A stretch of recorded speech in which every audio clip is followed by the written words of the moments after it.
Yeah. I'll try to.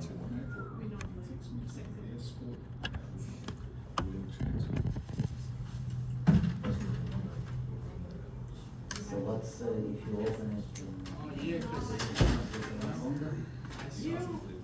I saw it. My plan is to try to do like all of it. Oh, okay, my bad. Sorry. So I said forgive.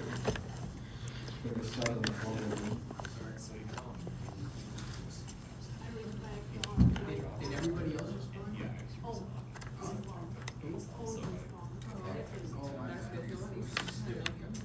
He has no idea. I was actually trying to find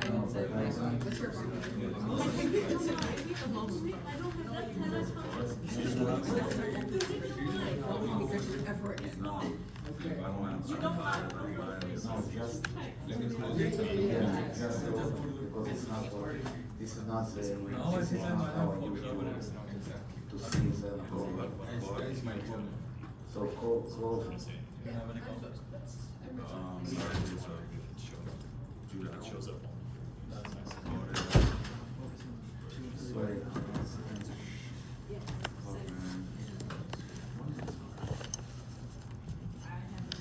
Use Google Follow. Where's the It's really easy for you. Really?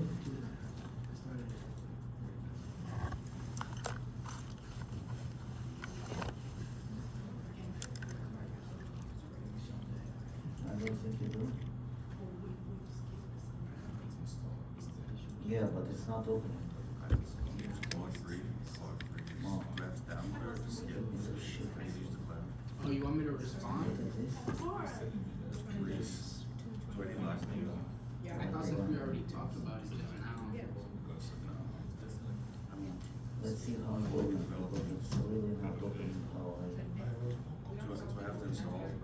Oh, you got a little Excel sheet going on for? Yeah. respect your response, that's fine. Reese returned.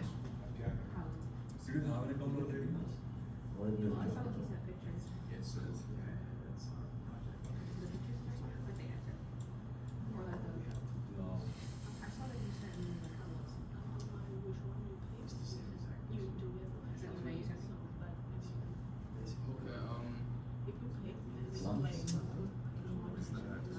Yeah, I was gonna say, I'm gonna attempt to do all this, but I'll focus on question. What do you Question think? three. Bro, how did you do this the first? Hey, this is I have One considered more. I mean, question two is already taken out, so should I do question one? Let's see your spot. I mean, yeah, so I'll do one and three then. Yeah, but we don't see. Really crazy. It's not. There was this.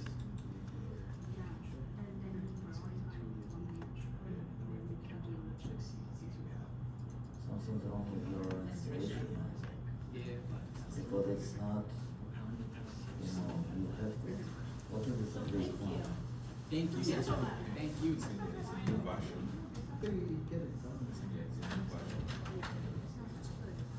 Try to update it and see if it's this is crazy. But this is not going what do you want? It's a piece of shit. You can ask him. You see him? Yes, He's expert. He's using okay. I'm not using this code. It's a shit. Professor recall? Anaconda is a piece of shit. I think this is probably pretty good. Oricaro. What about? Yeah, I know. He's also using this word. What's happening?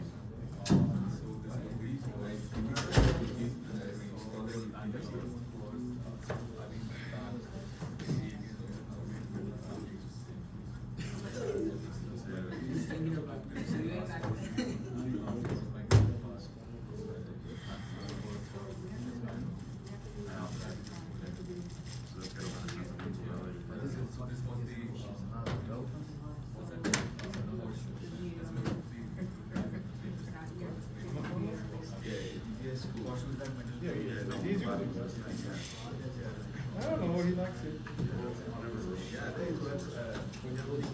Python is the biggest collector. Python is big piece. Every time I go to the rest of these things, Okay. it helped me a lot.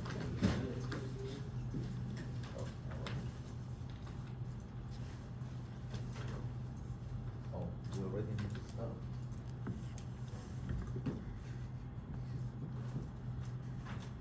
Okay, let's start. So,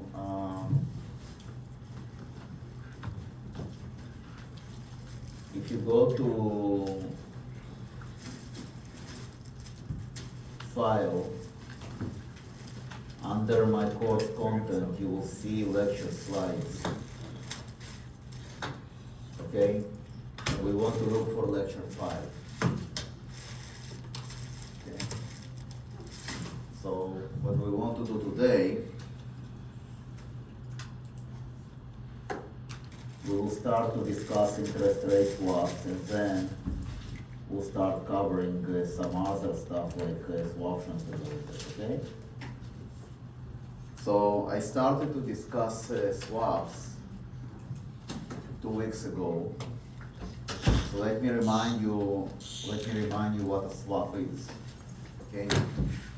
So a swap is a financial instrument where you are going to have two parties.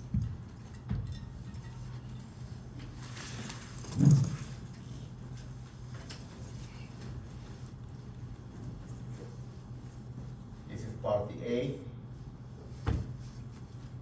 and this is party B.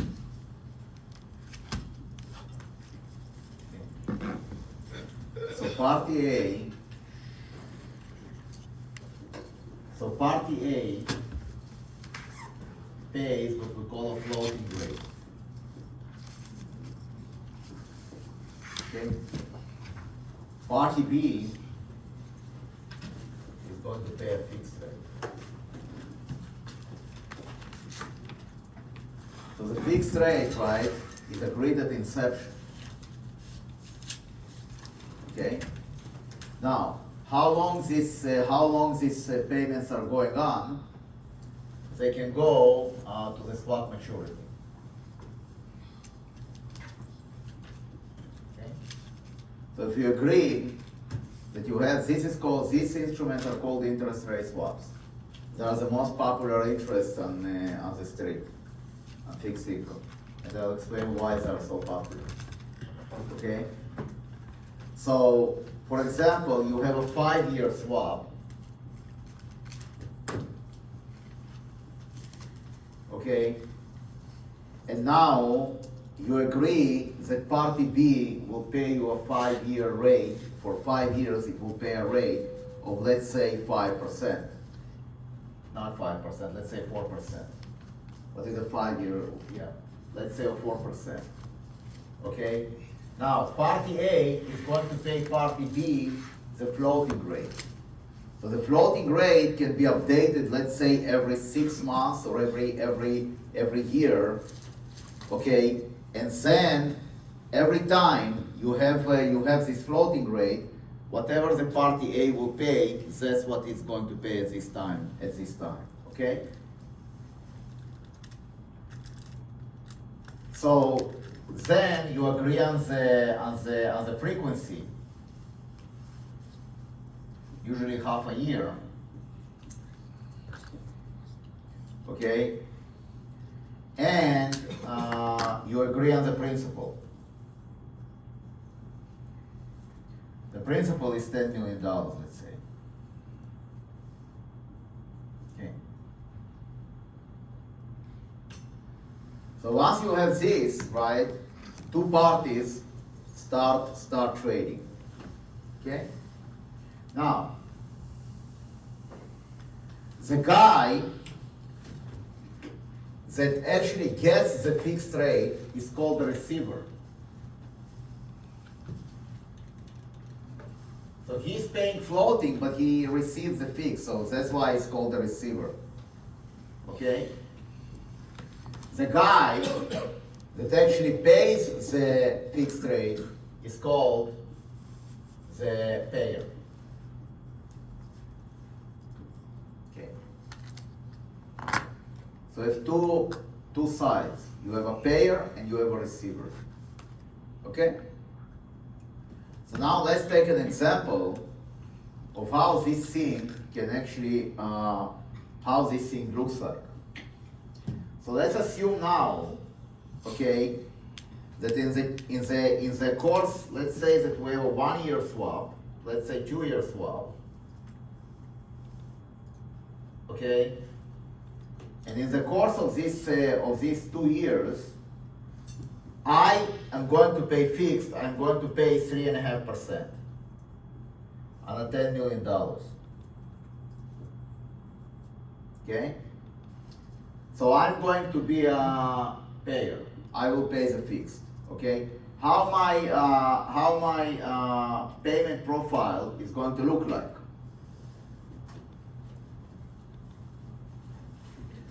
So if I'm going to go into R,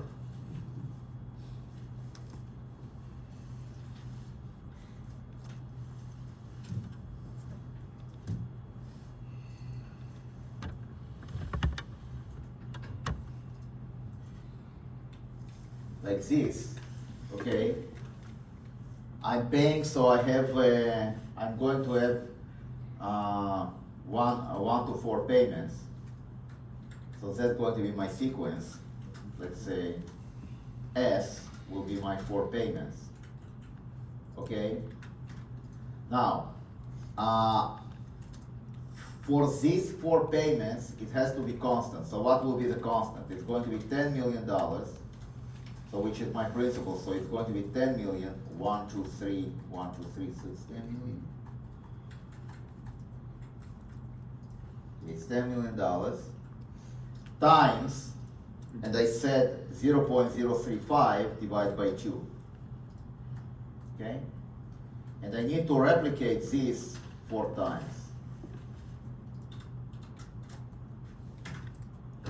So my payment, right, is going to be $175,000 at each point in time.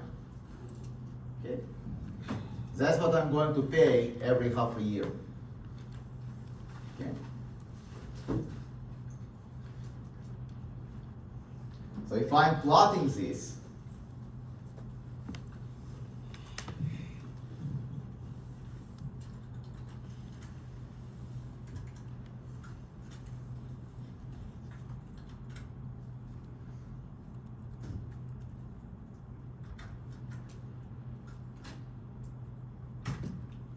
that's how it's going to look like. Maybe I'll take a, maybe I'll do a, maybe I'll have a different color. Color equals green, but you will see it. Right? Okay. Is this clear? So the payer part is very easy. What about the part of the receiver? Okay, he has to pay floating. So now the floating can actually change from a year to a year, right? Let's assume that the rate that he needs to pay is LIBOR half a year LIBOR, right? So then, what is your time horizon? So we are now in 2026, okay? The LIBOR today, for half a year, let's see, we can actually go and look on the curve.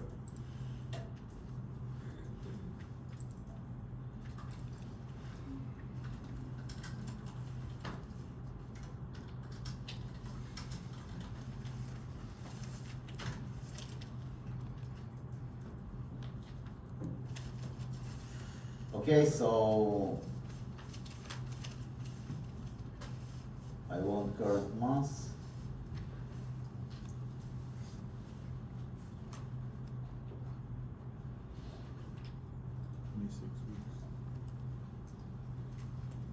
Yeah. So the half a year, 26 weeks. 52 weeks, no, 26 weeks, weeks. right? Yeah. Is 359, give or take, right? 360. Okay? So today, it is going to be 360. Okay? In half a year, it can actually change.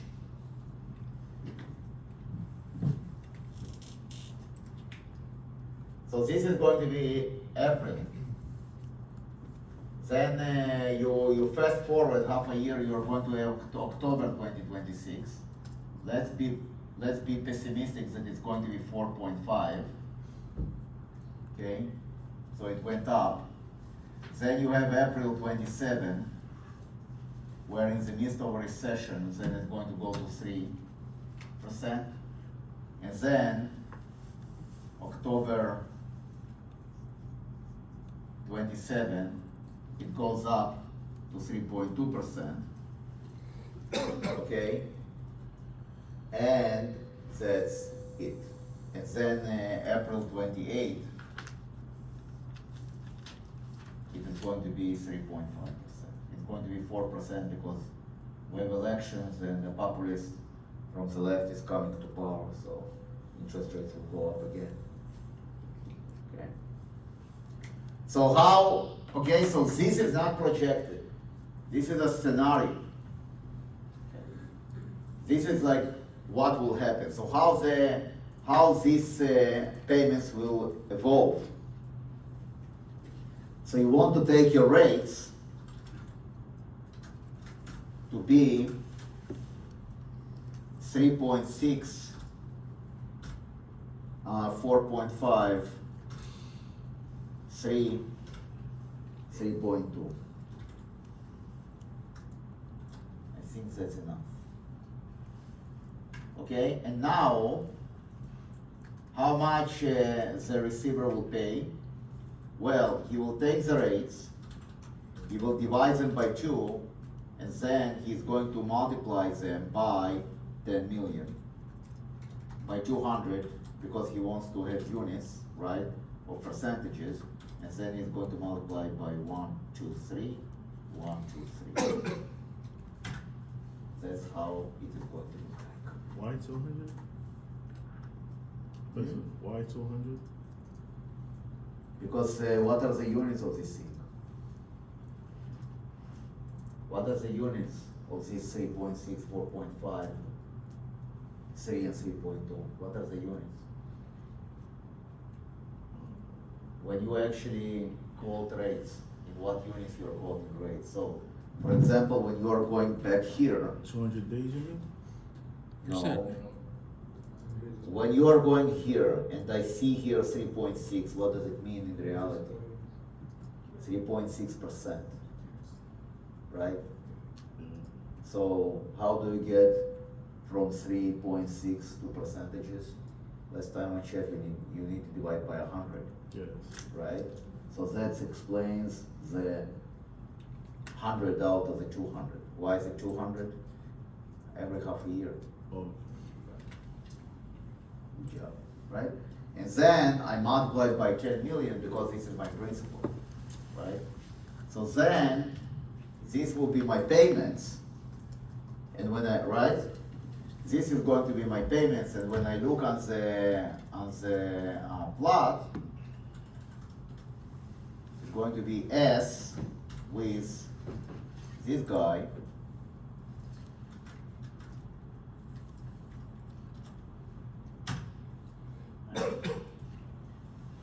It's all over the place. Now, this is not a projected payments. We will discuss how to find the projected payments in a moment. These are the real payments. I'm actually imagining a scenario, okay, where this will be the rates going forward. Okay? I'm starting from this. This will actually fix my rate, fix my payment for the next half a year. Half a year arrives and you have a new 2-year rate or 1-year rate or whatever, a semi-annual rate, right? And then this will fix the payment, or this will determine the payment to the next payment round. Then you have the third one that will actually going to fix it to the next one, right? So it's pretty clear how it works. Okay? And you can see here, right, that the payments are all over the place because, why is that all over the place? Because this is a floating rate. So it actually changes. Okay. Now, when we come and we want to evaluate those kind of payments, we want to actually evaluate the risk of this instrument, right? But we want to understand where the risk is coming from. So where the risk is going to come from? What we want to do, we want to actually reduce it to like standard instruments. Okay? When I talk about standard instruments, I talked about coupon paying bonds. Okay? So in order to understand what kind of instruments we have here, we know what is a fixed coupon bond is.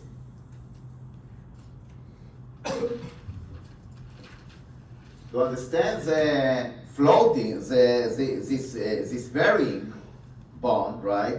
We want to discuss floating rate bonds. And this is a very simple bond. What you have, right? You issue a bond, and you say that I'm going to actually vary my payments according to the half a year rate that I see now in the market. And at the end, I'm going to pay, right, your principal back. So for example, in this case, when I actually issue a floating rate bond,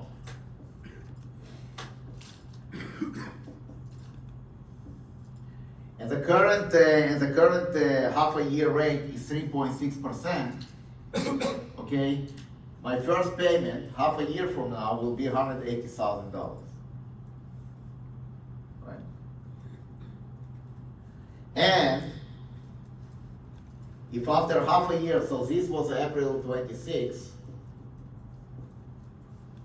now if after half a year, okay, so this will be the payment, so $180,000 will occur in October 26.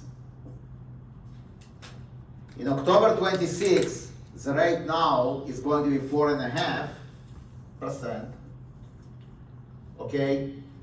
What is going to be the payment that will occur? The payment that will occur will be $225,000. Why? Because it's $10 million times 4.5% divided by 2, right? Because it's every half year. Okay? So now you have this $180,000 in October 26. The next shoe to drop, right? So this will be April 27th. Bless you. Yeah, I know. Spring is there. Everybody is freaking allergic. The next one, right, is going to be 3%. And this 3% occurs in April 27. So my next payment, which will occur in October 27, is going to be $150,000. Okay? This is going to be in October 27. So there is always a gap of half a year between the payment and the interest rate that you are actually getting. Because when you issue a bond, your first payment is not occurring now; it occurs, let's say, half a year from now. Okay. So you have a half a year of grace period before you start paying interest. Okay. Good. So now the question is, let's assume, so I have this, okay? Now, how do I actually, from those two bonds, how I can create a swap? Well, I will use a replicating portfolio technique.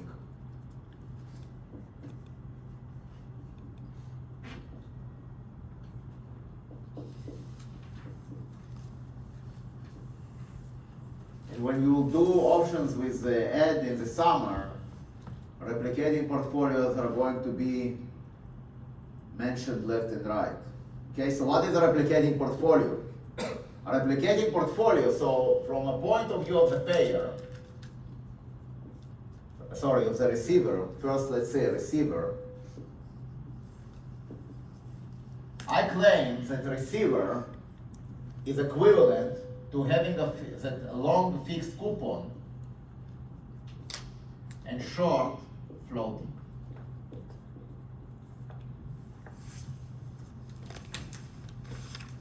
You long the fixed bond if you are a receiver. You long the fixed bond, so you buy the fixed bond. And how do you fund this fixed bond? You're going to sell your floater. Okay? You're selling your floater. So net, right? You're not investing anything. So when you are actually selling your floater, you get money.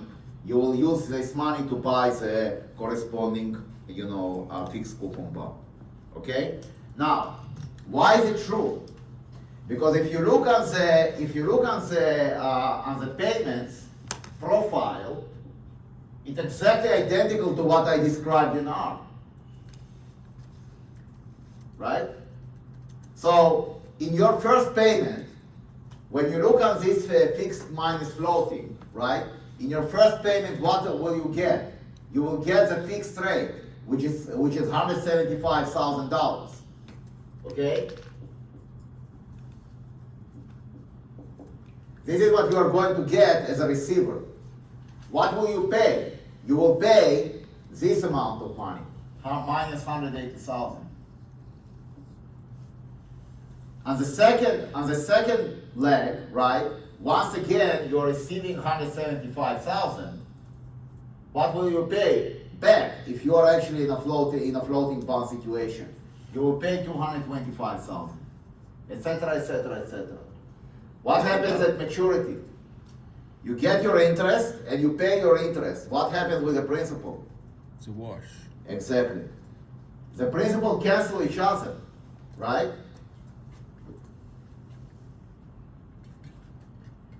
At maturity, if you have this, you don't see the principal. If you look at this portfolio, right, you have a fixed coupon, so you get plus 10 million,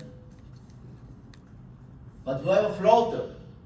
You have to pay the same 10 million back. So you cancel. It cancels. It cancels. And that explains why it's such a powerful instrument. Because in order for you to actually invest in this instrument, you don't need to actually buy bonds. You don't need to buy the $10 million. You just need to actually, right, you're shorting it here and you cancel the principal. This is a typical example of financial engineering. Okay. So this is in the position of the fixed rates holder. Yeah, you're a receiver, right? You long the fix, Yes. you short the floater. Yes. Now, if you are a payer, it's exactly the reverse, right? You long the float, right? You short the fixed. Right? Any questions? Any questions? Is this clear? Okay. The point is that when you actually agree with somebody on those payments, you don't need to actually worry about the principal. Because the principal cancel each other when you are actually doing these portfolios. That's why people actually in the bond market, right? They always prefer to work with swaps rather than with bonds, because you don't need to invest as much. Because if you want to actually buy a fixed coupon bond, right? You need to invest at least the principal. You need to invest $10 million. Here, how much you need to invest? Only the payments. If you're a payer, right? So how much you invest? If, let's say it's 3.5, you have 175,000 times 4. Okay, 175,000 times 4.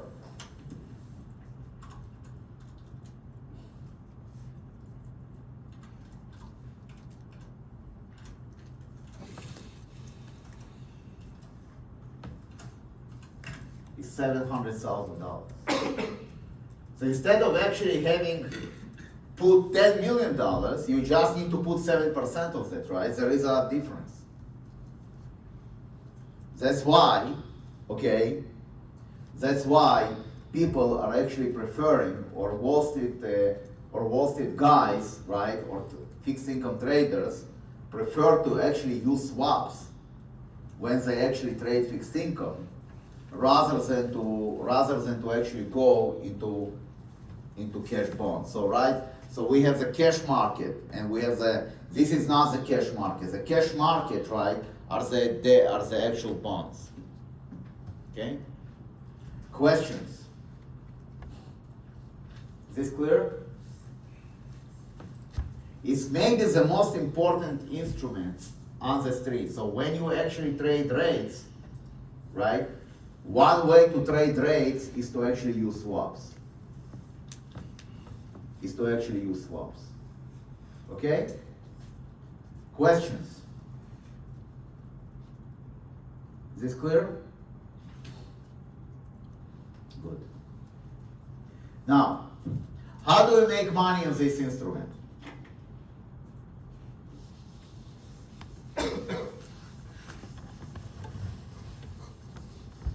So how do we make money in this instrument? So let's say that I'm a payer. And here is a receiver. So how do we make money on this instrument? Let's assume, right, that rates are going down. Okay? How do we make money? Do we need to wait until maturity? Or you can actually make money in the middle? Exactly. How do we make money in the middle? Do those swaps. Exactly. Exactly. Very good, right? So let's assume that you are a payer, that you are a receiver. Rates went down. Okay? What you can do, you can become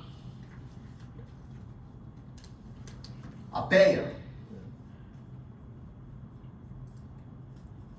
So this is going to look like this. This is party B. Okay? And it pushes the fixed rate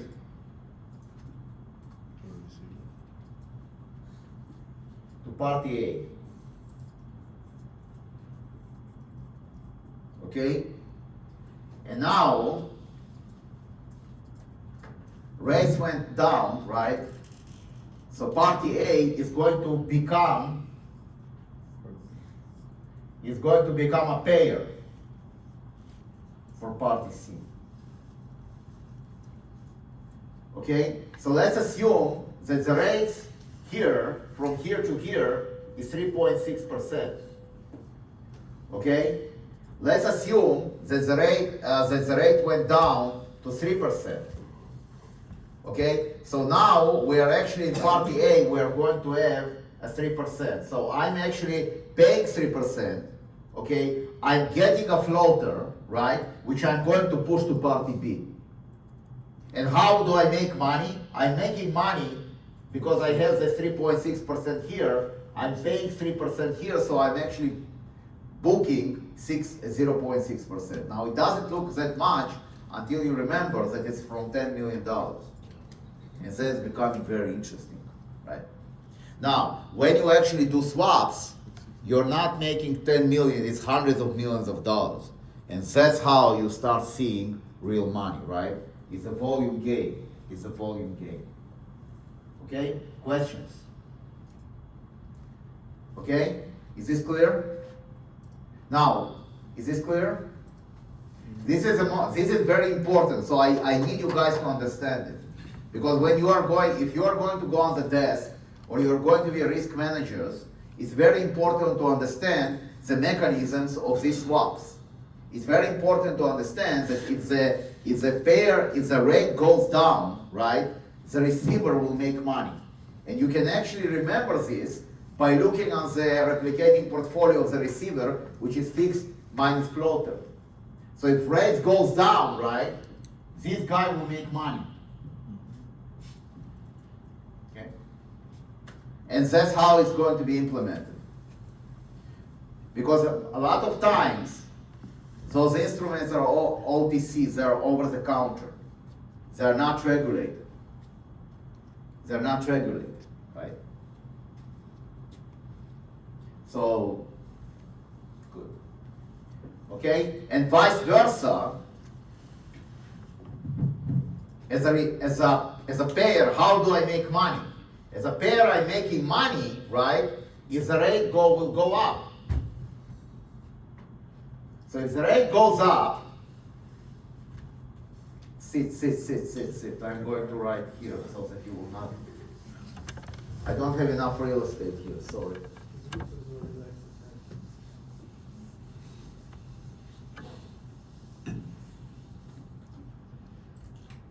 So here I am, I'm a payer.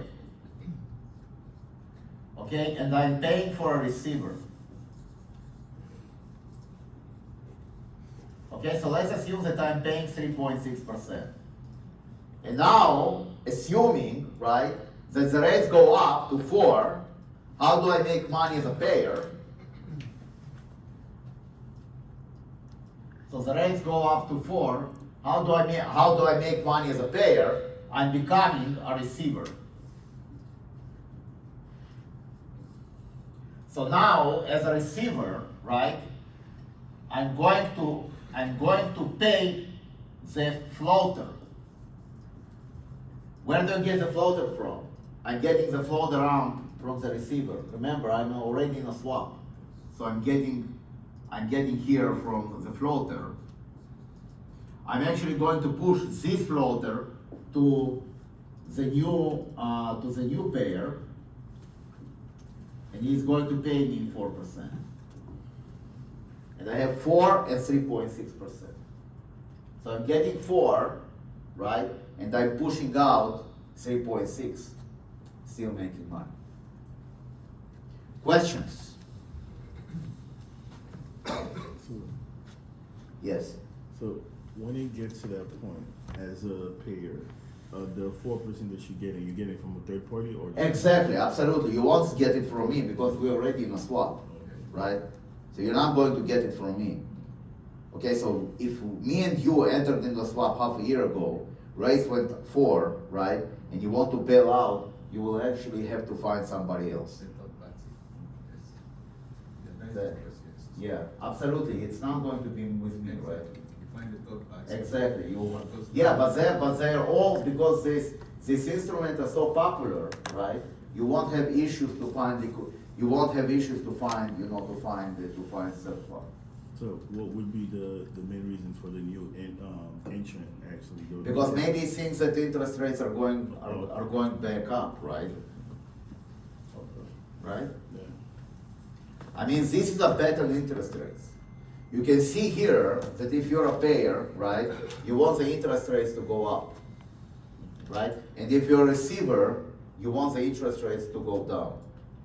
So does that, when it comes to projection, does that take into account the political aspect of? I mean, when they actually, okay, so when we don't want to talk about valuation, but when you're actually making a bet, right, then of course you're taking into account whatever you want to take into account, right? So usually, when you're operating on a desk, right, you're not like in a bubble. I mean, I don't know if you guys were in a trading desk, right? But they're sitting there like these Bloomberg terminals, and they're sitting one near the other, and they're constantly shouting and they're constantly discussing what will happen, right? So you're not like, it's a teamwork. You're not like isolated there, okay? So that's why, if you think, right, so if you think that 4%, let's say you're thinking that 4% is not enough, right? It will continue to raise out, right? You're going to actually enter into the trade as a pair. Here, the guy actually wants to make money, so he'll actually be a receiver. And vice versa, it might be, okay? It might be that this guy was a receiver somewhere else or whatever, or he was a payer. He was a receiver, so for some reason, maybe he's now getting swaps of 5% and he wants to get out, right? So he is going, so 4% is actually good for him. Okay, is this clear? Yeah. I mean, the most ubiquitous, the most frequently traded swaps are 10-year swaps to maturity, but nobody actually holds them until maturity. It's a fast-paced instrument. It's actually much faster than bonds. Much faster than bonds. Okay? Professor, can you go again this side? This side or this side? You want me to take this and put it here, lady boss? No. When the rate goes down, it goes. Okay, so when the rate goes down, right, the receiver will make money. So you can see this, you can see it here. If you remember, okay, that receiver is long fixed, short the floating. So he's a holder of a fixed coupon bond. And how fixed coupon bond you're making money if the yield goes down, right? So this is the first way to do it. The second way is to consider the instrument directly, right? So if you're a receiver, you're a party A, you're getting the fixed rate and you're paying the floating, right? So let's assume that here you're going to get 4%. Okay? When you actually, at inception of the contract, you got 4%. Now, after half a year, okay, this guy is going to go from 4%, the rate drops from 4 to 3.5%. Okay? Why does it drop? It's already it's a different question why it drops. It drops, it can be myriad reasons why it drops. Maybe because we have a recession, you know. Who knows? It drops to 3.5%. Okay? So if it drops to 3.5% and you're a receiver, how do you make money? You don't need to wait until maturity. What happens is that you'll find somebody else. You're a party A here, you find somebody else, and then you're going to be a payer. Okay? So now, from your original swap, you're getting 4%, right? Now you're just paying 3%. So you're making 1% stays in your pocket, right? So if here, the principal is $10 million, okay, 4%, it means that every half a year you're getting 100,000. Here, it's 3%, sorry, 200,000, right? Here is 3% on 10 million, is 300,000. So it means that you're paying out 150,000 every half a year, minus 150,000. So you are making $50,000 every half a year, right? Now, but you're still liable to push the floating, right? So it's not a problem because here you're a payer, right? You get the floater from this guy.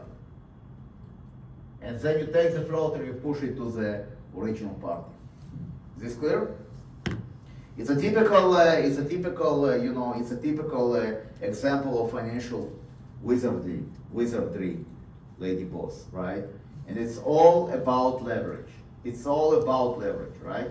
As I told you as a first lecture, then I met you, right? I told you very clearly that the business model of banks is leverage, right? For every dollar of their own budget, they borrow $10. That's one way to do it. Okay.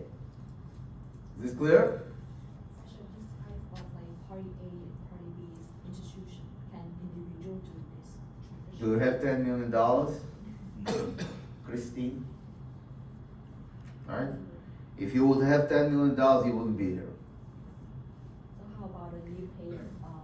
Who are It can be insurance companies, it can be brokers, it can be banks, it can be investment banks. Anybody who actually has money, right? So we have basically two big types of financial institutions: the buy-side guys and the sell-side guys, right? The buy-side guys are those guys that have the money. These are the insurance companies. These are the mutual funds, the pension guys, all of these big kahunas, right? They are the buy side. They actually have the money. And then we have the sell side. Who are the sell side, right? These are the investment banks that are the sell side, right? The hedge funds, okay?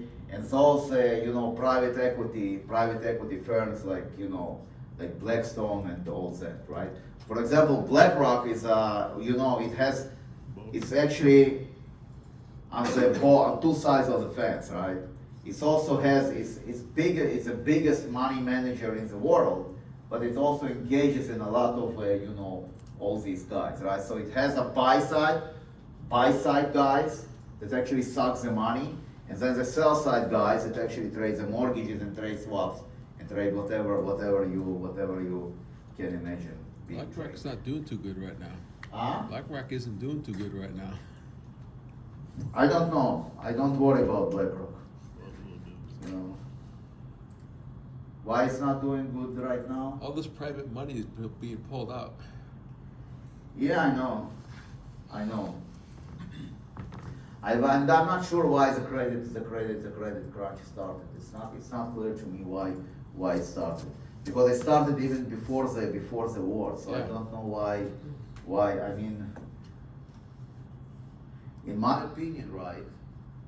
what is going on now is might be kind of a positive economically, right? Might be actually a positive thing for the United States because the oil, right? I mean, United States is the biggest producer of oil, so I don't understand why people are panicking. Cost me $178 to fill the truck up last night. Huh? $178 to fill the truck up last night. Okay. It's a zero-sum game, my friend, right? You lose money and the oil companies make money. But you are using diesel. Yep, That's why. $5.99 a gallon. That's why.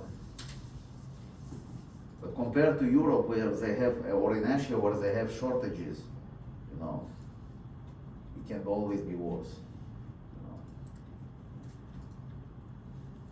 They will start suspending, you know, they will start forcing people in Asia to work from home, I think, very soon, right? Back in the 70s when they had the gas prices, Yeah, remember the oil embargo in the 70s? yes. They had it where it depended on your license plate. You could only buy gas on an even day or an odd day. Yeah, but it won't happen today because we have plenty of oil. So I'm not worried about that. We have our own oil, plus we have Venezuela. So I don't think we're going to have a problem. Unfortunately. I don't think we're going to have problems to fill my gas tank. I mean, it might be a little expensive, but okay. Yeah. You know, short go. It won't How be- do you it say won't- short-term pain, long-term gain? Yeah. Right? Yeah. Exactly. Good job. Okay.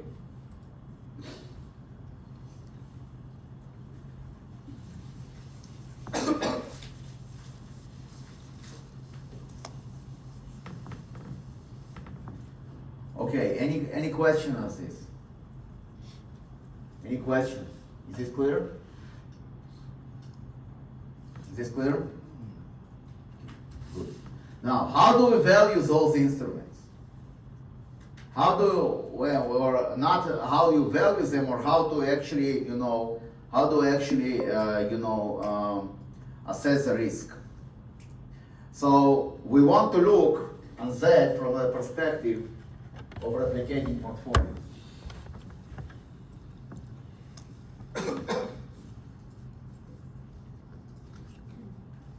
So first, let's look on the receiver.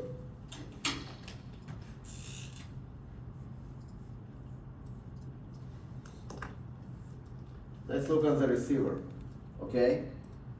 The receiver, I've told you, right, that it's going to be a fixed coupon bond minus a floating coupon bond, floater. Okay? Now, when I look on this portfolio, okay, what is a major metric to gauge risk in fixed income? What is a major duration, right? So we have duration, we have key rate duration. But let's put key rates aside for now, right? We have duration. So what we want to do, we want to calculate the duration of this portfolio. So for fixed coupon bonds here, right, we know the duration. I showed you examples of how to calculate duration, right? You look at the payment, you look at the payments coupons, you look at the yield, you discount, right, and you find the duration. So if you have a 10-year rate, at the very least, you can find the duration.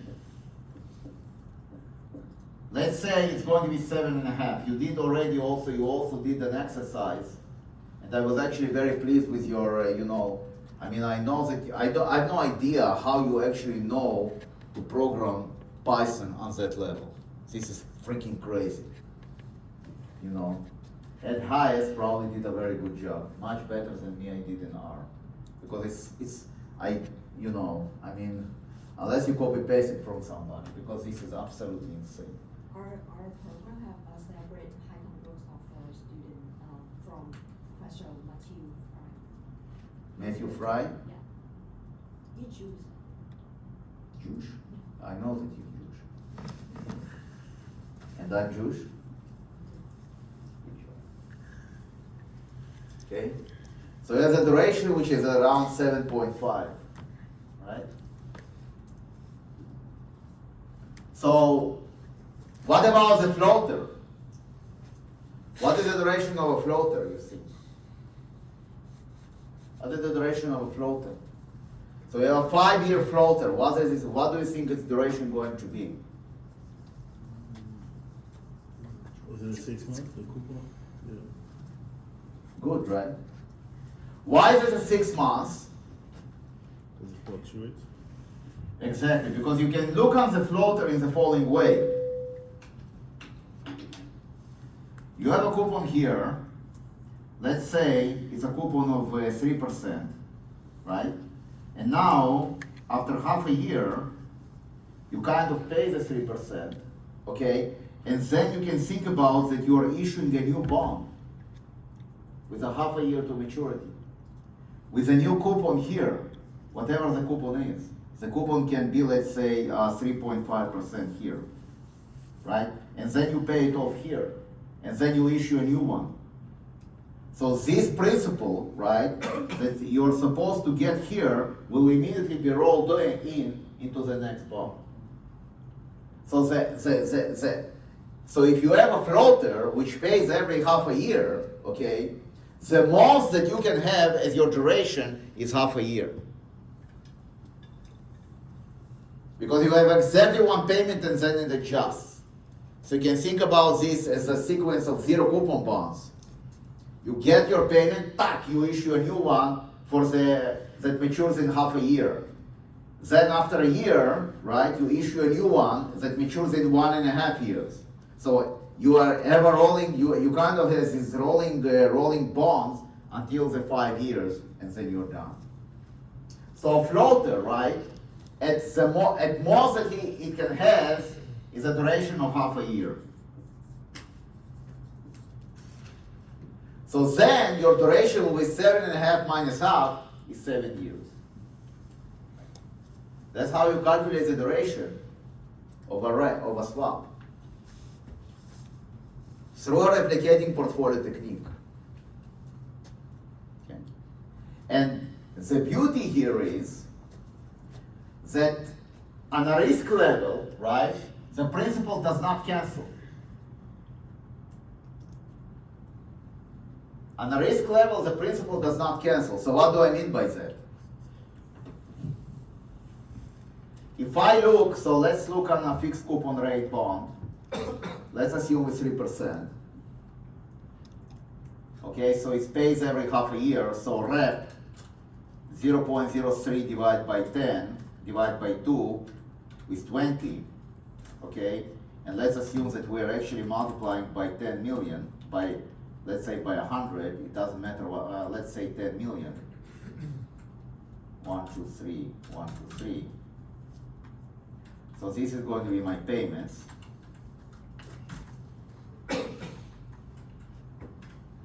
So if I look at my payments, these are my payments. Every payment is half 150,000.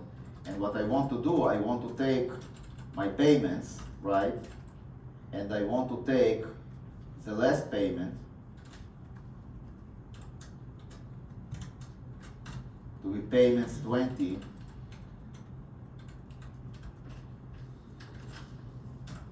It's not Matthew Frey, it's Matthew Free. Free.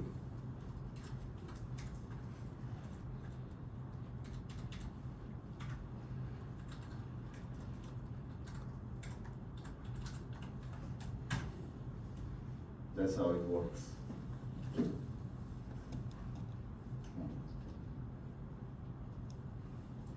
The last payment is just essentially a zero coupon bond. Huh? The last payment is just going to be a zero coupon bond. Yeah, exactly, right? But you have to include the principal. Yeah. Each one of them separately, you can think about them as zero coupon bonds. Okay? But, how do you calculate the duration, right? It'd be So now 10 you years use the zero coupon yield. bond. Let's assume the yield is constant. So the yield is going to be, let's say, 0.004. Okay? So I'm going to take I'm going to take my payments, so let's look on the present value. I need to take my payments and divide by 1 plus 0.04 divided by 2 to the power of 1 to 20, right? Like this. So PV is this. Okay, and now PV divided by sum of PV is going to give me the weights.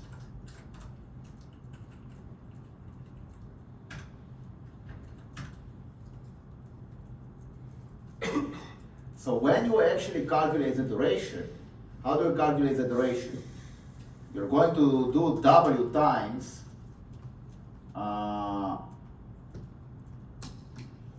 we want to take 1 to 20 and we want to divide by 2 probably. Something like that. Okay? This will be the contribution of each payment to the total duration, right? So if you do this, you will get the duration.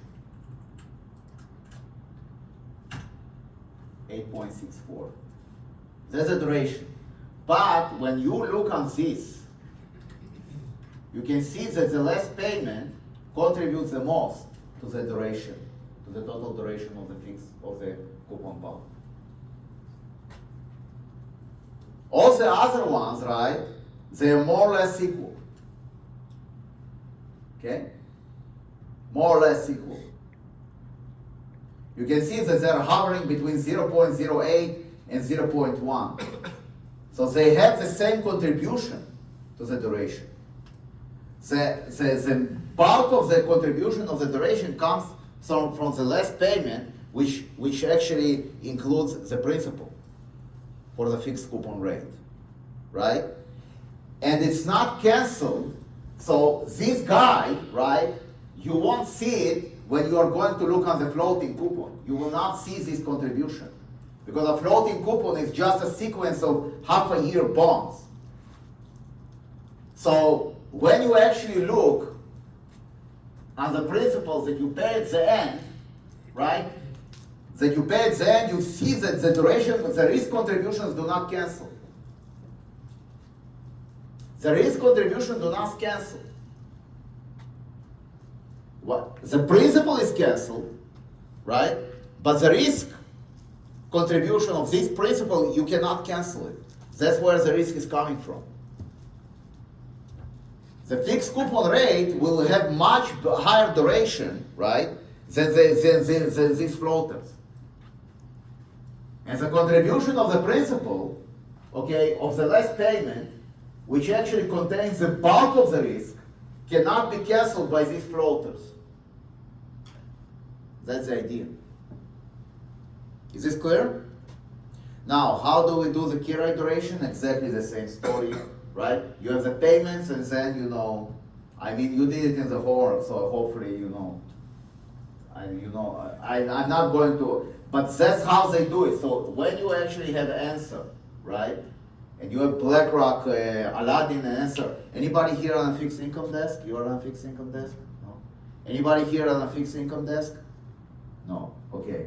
So when you go, if you actually get a job in BlackRock, right, or one of those insurance companies, one of the standard risk programs is Answer or Aladdin. Aladdin is basically is like BlackRock Bloomberg analog, right? That you have basically a big, analytical platform which actually does all these calculations. So don't think that swaps do not have key rate durations, lady boss. So when you are going to be on the desk and you are going to be a high manager in Blackie, right? Always remember that that swaps have key rate durations. Okay, questions? Questions? What are you guys doing there, huh? Do me a favor. If We're just setting up the Anaconda environment. Ah. I didn't know. Sorry about that. of course not. Of course not, it's a freaking nightmare. That's why I did not run your Jupyter notebooks on my first round, because I'm not going to put, I will not make the mistakes that you make, to put Anaconda on your machine, because it's the memories that it consumes is absolutely insane. Hopefully that's enough. Hopefully it doesn't take up that much. I'll delete it. It's not. 5 gigabytes? 5? Yeah, Only 5? something like that. I think it's more, but okay. It's a 1.1 gigabit download. Yeah, it's insane. It's insane. So hopefully, hopefully you will not be sorry for installing it on your machine, I think the problem is they screwed up the environment. Huh? I think what the problem is that, I guess they screwed up the environment. Exactly. But you can create separate environment. Yeah, exactly. You start doing this nightmare. You want to do this, you want to go this rabbit hole. And this is a freaking nightmare. It's better to do real estate than to do this. I don't know, I mean, if you create a separate environment, then you have. Yeah, I know. You create a separate environment and then it's a freaking nightmare, because 90% of the people have no idea what does it mean to create a separate environment. He knows because he's a programmer, And I know that he's a programmer because I see his homeworks, But people like him, right? They have no idea what the separate environment is. So it's for you it's a freaking nightmare. Why not use Google Colab? Would use what? Why not use Google Colab? Colab. How do I use Google Colab? I don't even know what that is. Okay, so It's here you online. go. That you know what our studio is? Yeah, our studio, yeah, of course. Good job.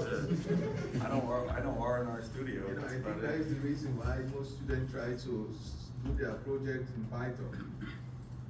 Why? Because I don't know, people are familiar with it.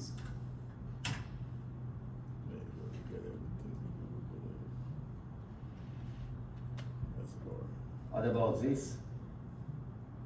You can actually, right? You can actually create your notebooks here. Upload notebook. So you sign in, right? And you can put your notebook inside, and you can actually try and run your notebooks here instead of bringing in this monstrosity and you end up using your machine. I mean, you know about it. Why don't you tell him the professional secrets? I tried running the code on Google Colab, but I just couldn't do it. I don't know, I was getting some error on it. Yeah. That's why I like R, because it's light, Simple. right, and simple. This is unbelievable. Unless you are AI guy, right? Unless you want to do transformers and complicated AI crap. My advice: stay away from Python. It's a freaking nightmare. I mean, you will have plenty of Python in your work, So enjoy the R environment as long as you can. Have you looked at the new interface yet? Positron? Which one is that?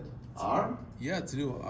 Our people that made our studio have a new interface called Positron. And this is a nightmare? I just heard about it a couple of weeks ago. Okay, I don't know.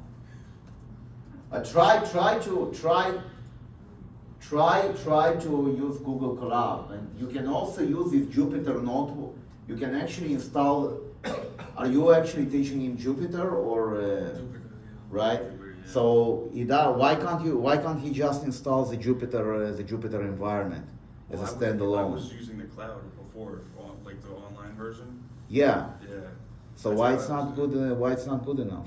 Well, we're doing the thing for a capstone, and I'm a little behind on it for the Mm. capstone project, and it's. Who is your advisor?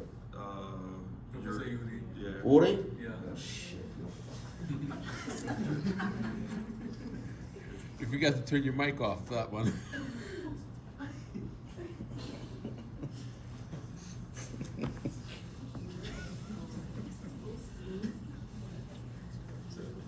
Uri Carl, yeah. I introduced him to Yuko,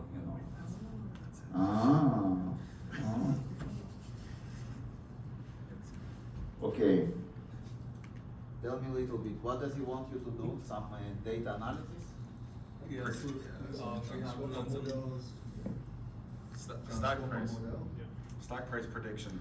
With transformers? Yeah, so it's basically, yeah, I don't even know really. And you're also part of this team? Thank God. I know, right? I see. Well, it's an interesting project, so, you know, you might actually put it in your resume. So maybe for that, you know, I would actually try to do Anaconda. But, okay, but if you do transformers, just remember, you don't need to know how transformers work. You just need to know how to use them. Okay, so once again, right, remember what I told you at the beginning, right? AI is not going to take your job, but a person that knows how to use AI can actually take your job. So the fact that you are getting exposed to I mean, I personally believe nothing will come out of this, but okay, let's assume that you guys will discover something, right? Then you can go to an interview and you can tell them, hey, I know how to use AI, and you can actually have this project under your belt. Okay. So maybe for that you can actually go through the pain of installing Ani. Yeah. Okay. All right. So let's go back to our stuff. So is this clear? Okay. So now, okay. So if you are a receiver. Okay, the duration is positive because it's coming from the fixed coupon minus the floater. So in this example, okay, where my duration of the payer of the fixed rate is this, the total is going to be probably something like that. This is going to be the total duration of the swap.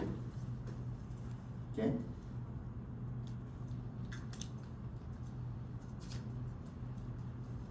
This is going to be the total duration of the swap. So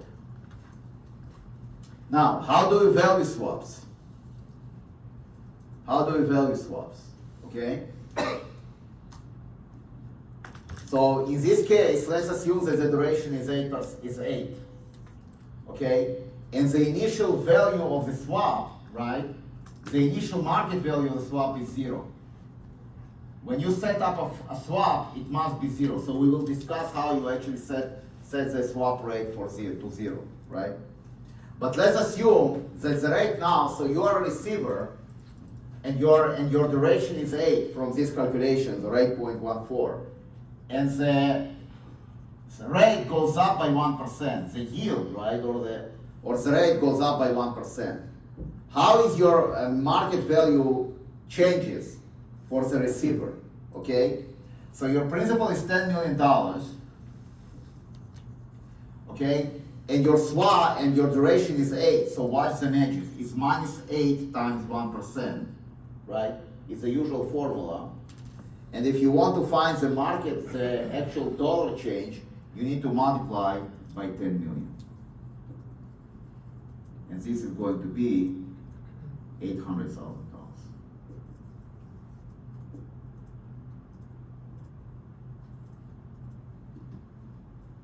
So if the receiver gets fixed, right, and it has a duration, so it has a positive duration of +8.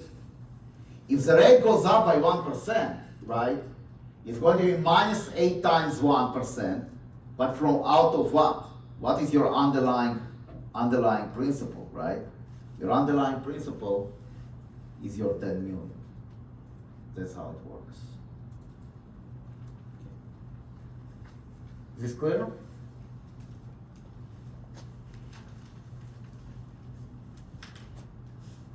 Is this clear? It's this part that actually moves. This part moves only by half a year. This part is what actually moves, right? And then and approximately it equals to your principal.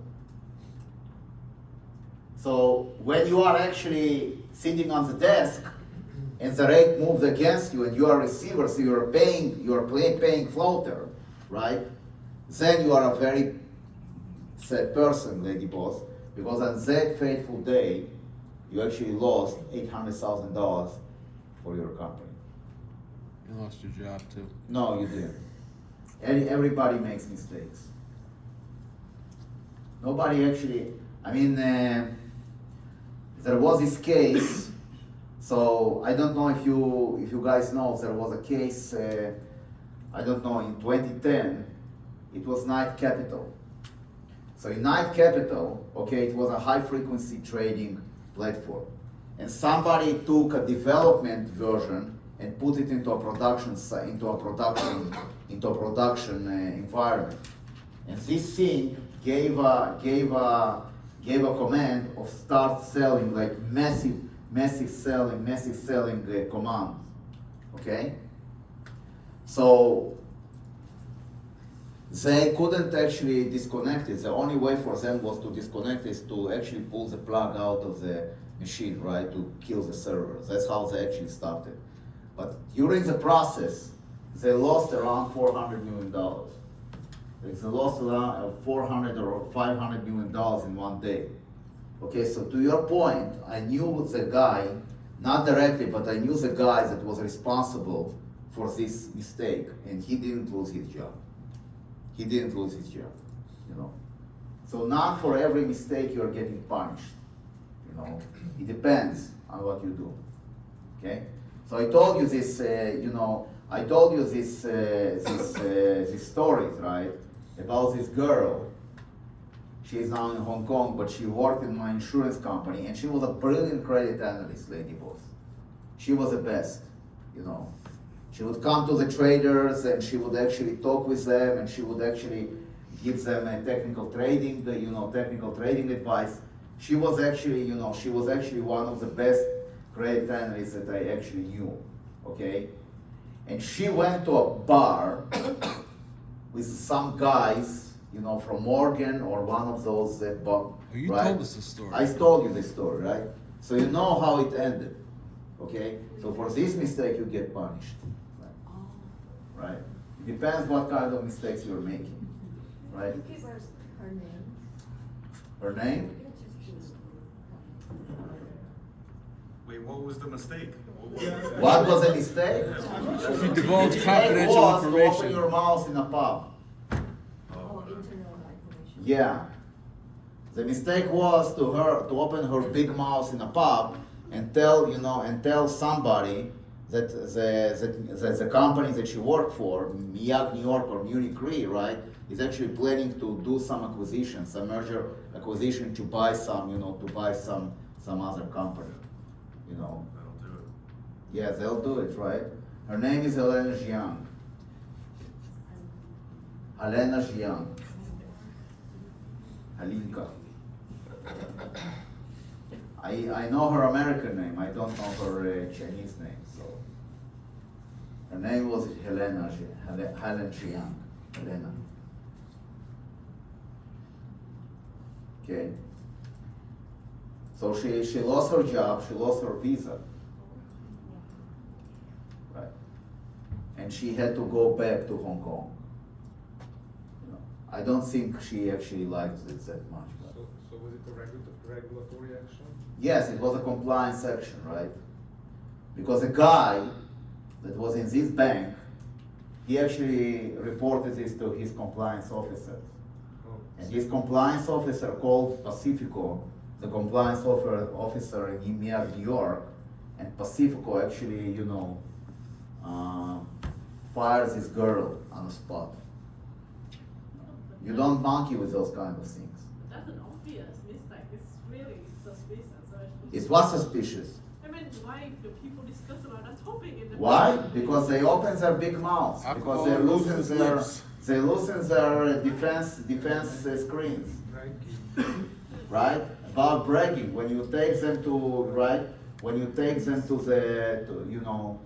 to pubs, they can drink a little bit too much. How this guy Chandan Dabaram, or whatever this Indian name, I cannot pronounce it, right? He had quote unquote, right? He has one of the most successful quantitative funds, right, in the industry. He was like the quant star until they found out, right, that it was all internal trading. Now, how did he actually got his secrets? How did he actually got this info? Do you know how he got it? Got people drunk. Right. And he actually was, and whom he was preying on? He was preying on young women. Okay? He would actually take, I'm not inventing this. He would actually he would actually befriend those analysts, which were junior analysts in all these firms, They tried to impress him. When and they were drunk. they went with him, they tried to impress him, and they just would sing. And he would actually make a lot of money, right? Because he knew all this internal information, but he actually portrayed it that he was a successive quantitative trader. So he used like Bernie, all this quantitative stuff, he used technical trading, whatever, right? To actually make money. At the end of the day, it was a pure insider information. He went for jail for a very long time. You know, Like what, 10 years? something like that. You know. I don't know if I want to actually earn this million and be in jail for 10 or 15 years. I don't think it's a good idea. Yeah, I agree with It's a you. bad idea. Not worth it at all. Yeah. And then you lose your license to trade too after all. that. Yeah, but this is small potatoes, right? Yeah. You're in prison. Even if you're in prison, I mean, they are not stupid. They will not put him with murderers and with murderers. They have these special prisons for blue collar guys. I mean, the only ones that they actually put with murderers was Bernie Madoff, and he was actually, he impressed this guy so much that he was actually running the jails there. But he wasn't too good in the internal insider information because he didn't get Bernie? No, Bernie? not that guy. He didn't get the insider info he will get actually in prison because he should move actually to Russia in that situation. Well, he didn't know that they actually got him. He wasn't really good on this. He didn't know that they actually got him. Okay, so going back to this, right? So you see that this 800,000 is based on the principle of the swap. Okay?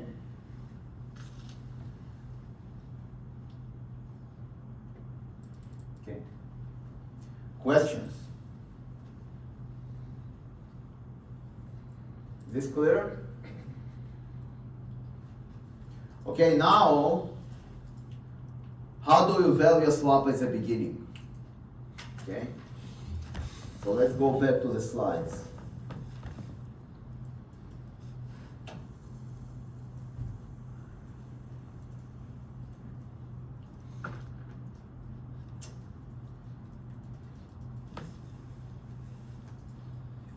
Okay? Okay, so this formula, okay, gives you a way to find the swap rate. So let me just explain it. I'm going to push it up because it's impossible for me to explain it like this. So where's the screen up? Oh, here.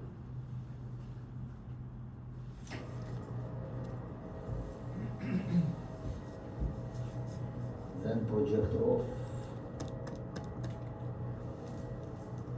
How do I remove this freaking projector?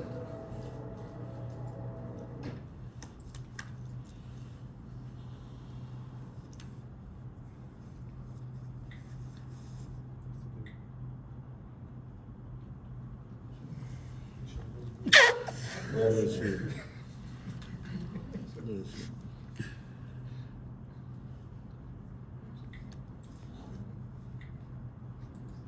Okay, here projector off, yeah, good job. Okay, so let me just explain how, okay, so what we want to do, we want to actually understand how you actually determine the rate of the swap. So when I talk about the rate of the swap, right, I have two rates here.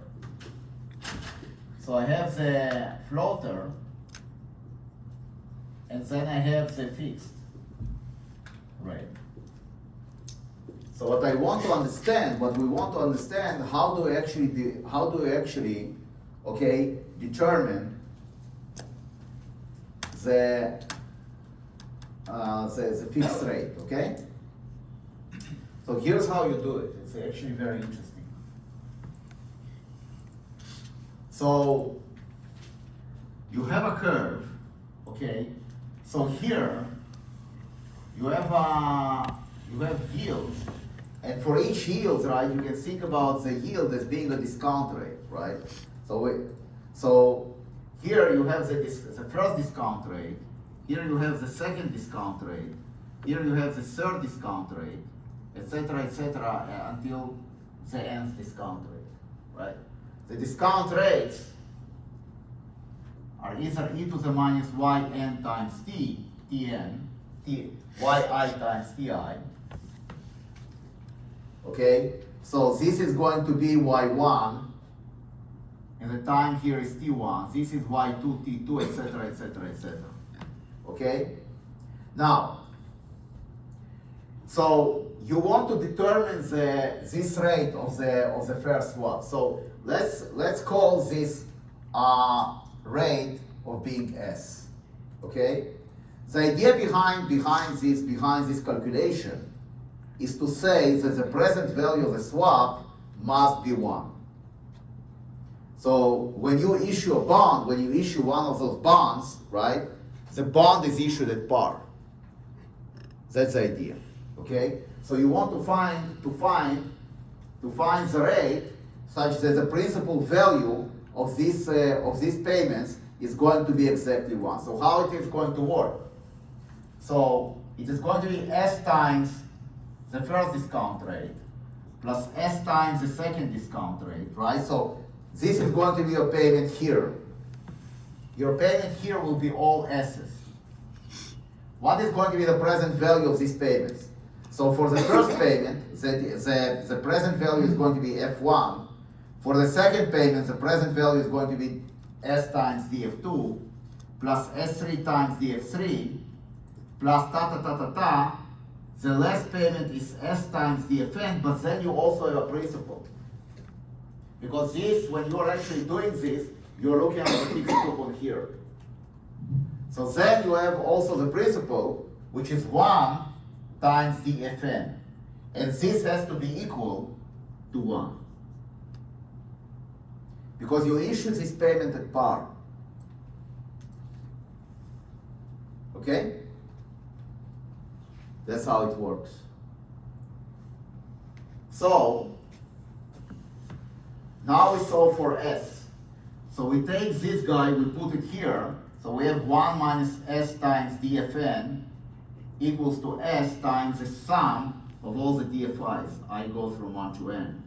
And from here you get that s equals to 1 minus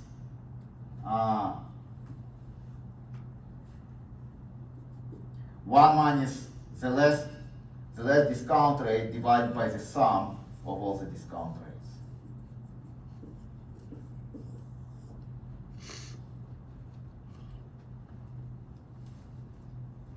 Okay. So let's take an example.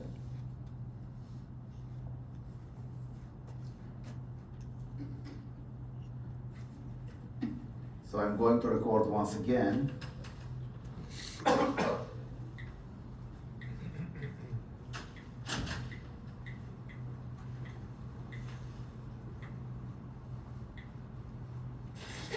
Okay, let me just record once again. Okay, and now let's go down, screen down.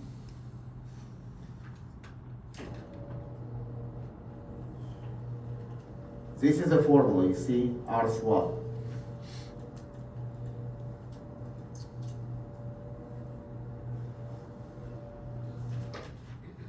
This is a formula, okay? So let's take an example.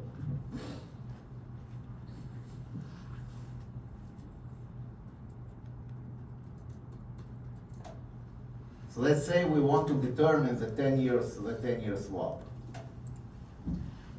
So we go back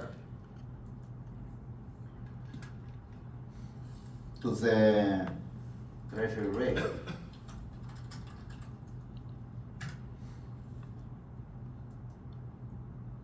Okay, and we want to see the par yield curve rates, current month, line, and we want to download it. going to download it into CSV file. Okay?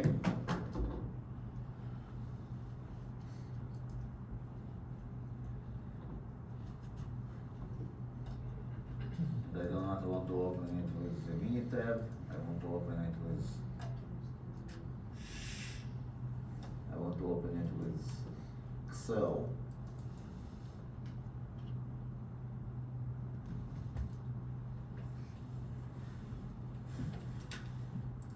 So first we do it in Excel, then we do it in R. Okay, so I want, let's say that I want to see my my payment every half a year.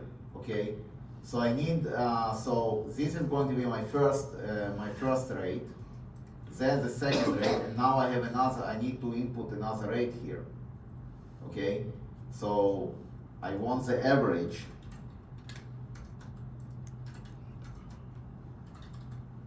of this. I want the average of this and this and this. So this is going to be 1.5. The next one is going to be 2.5.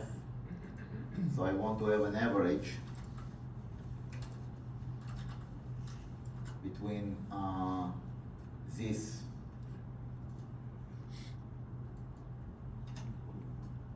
this and this.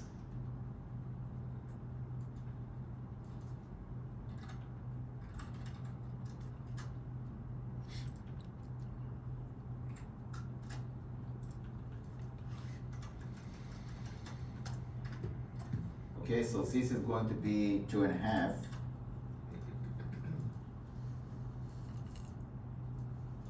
And then for the 5 years, right? I want to see 3.5, 4, and 4.5.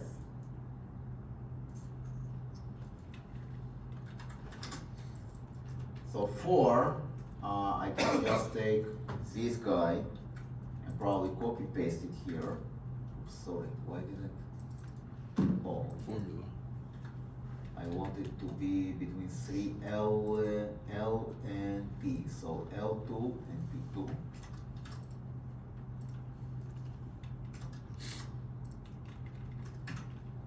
But now I can actually fill the blanks.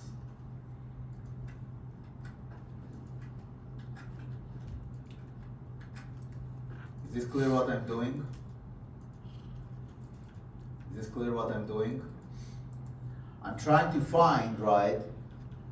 I have the yields, I want to find the discount rates, to find the swap rate, okay?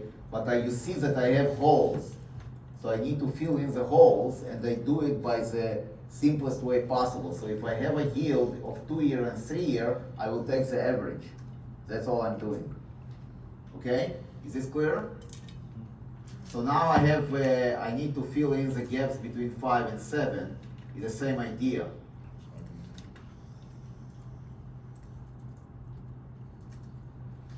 Okay?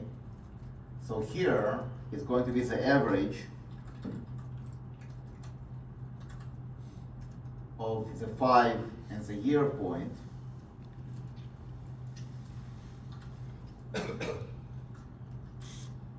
Of the 5 and the 7-year point. Wrong? Why is it wrong? The formula. You said,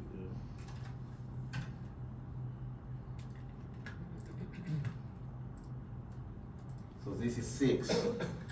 And now I can probably fill in the blanks.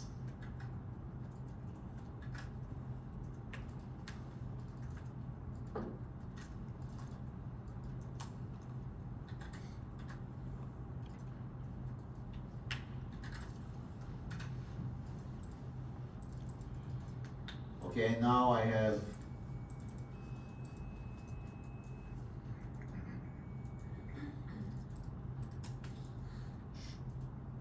have 8.5, 8, 7.5, and I have 9, and 9.5.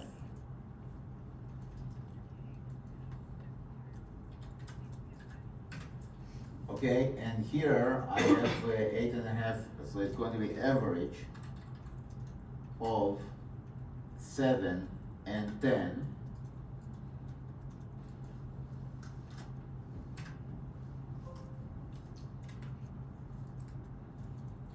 Okay, and so,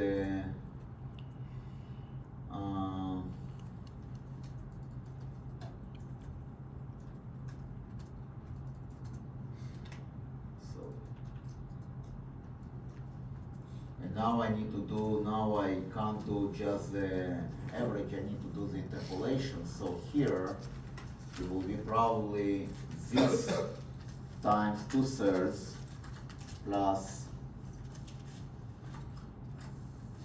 this times 1/3.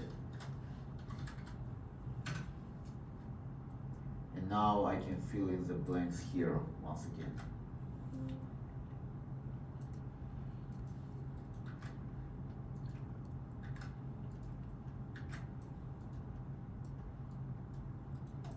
Okay.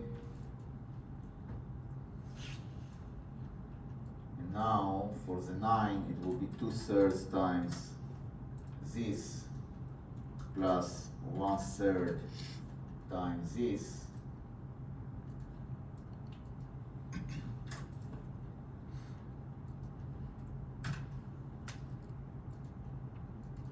And here I can fill in the blanks.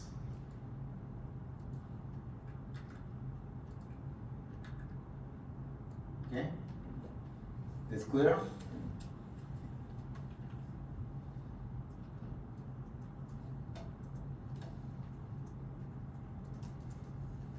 Okay? So I fill the entire sequence. And now I need to find the discount rates. So how do I do the discount factors? We'll start from here, it's going to be exponential minus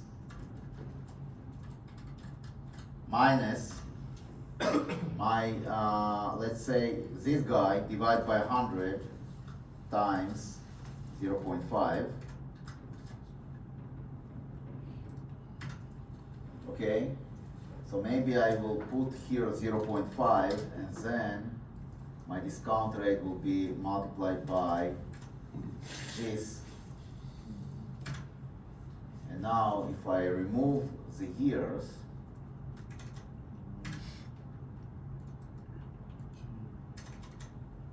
I can probably then do it directly.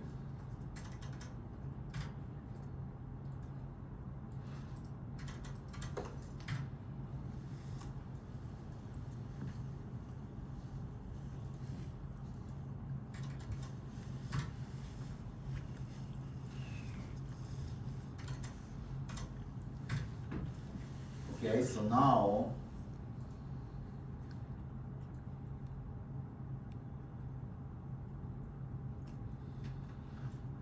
I'm ready. So I found the discount factors.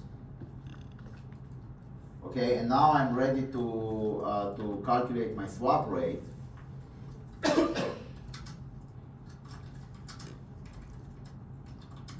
So it's going to be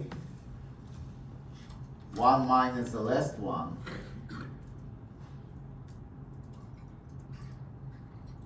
and I need to divide by the sum of all those guys.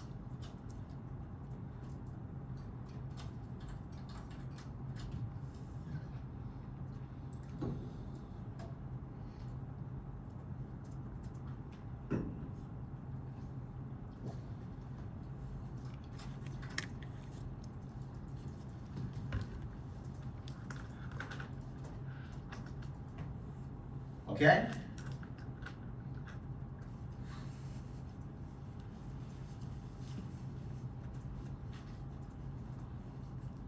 Okay, is this clear?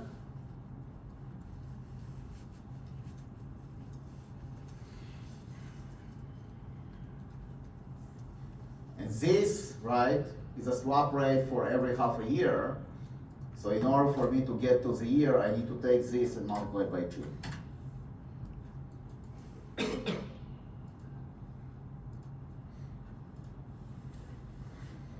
So you see that it's pretty close to the 10-year rate.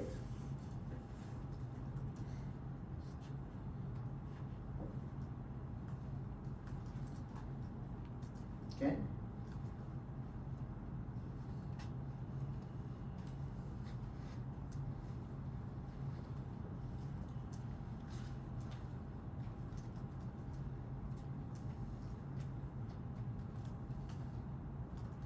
Questions?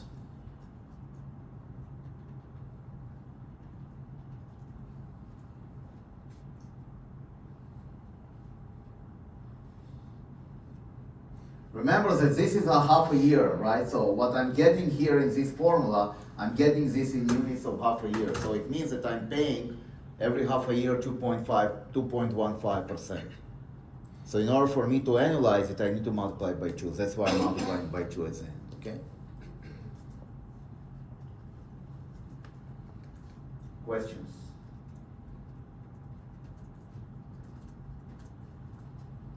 So it's a pretty elaborate process, and you do it once in this course and you forget about it. Okay, so you could see, right? So I need first, so it's a pretty elaborate process because I need to fill in the gaps. If I have the curve, right, is being traded on 7, 10, and if I don't have if I cannot observe the market rates in the middle, I have to fill them by myself. So then the question comes, okay, how do you fill it? And I'm filling it by just doing a line, right? So the idea is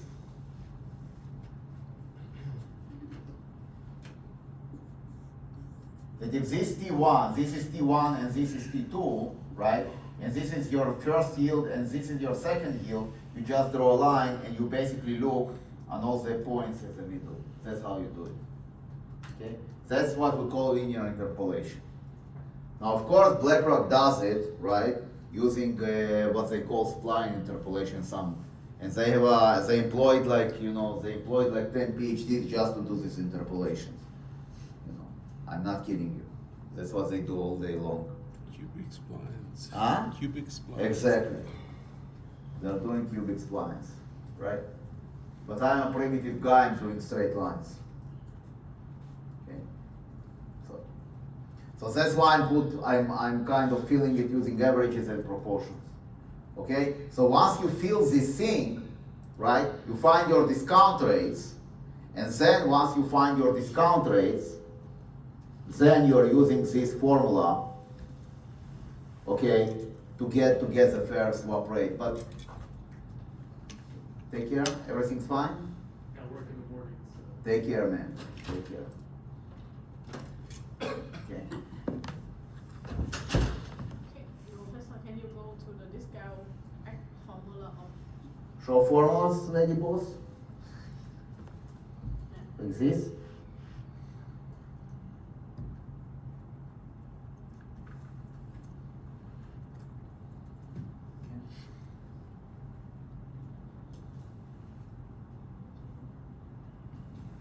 so you get the current rate? Exactly. You do the current rate and then you average them, right? No, And no, you- I mean the discount factor, you take the current. Exactly. So you get I2, right? Yeah. Divide by 100 times I1 times J1, etc., etc., etc. I assume that these are zero coupon bonds. Okay. So there is where I'm going to show you a program in R in a moment. We will discuss how this is elaborated. Okay. But you can see that in this case, it's actually very close to the 10-year rate, and this is what actually occurs. That this is exactly what actually occurs. So when you see the curve and you do the swap rate, you discover that it's pretty close. It's not like 2 2% difference, maybe a couple of basis points, maybe 20, maybe 10 basis points. Depends, how they approximate the curve. Okay.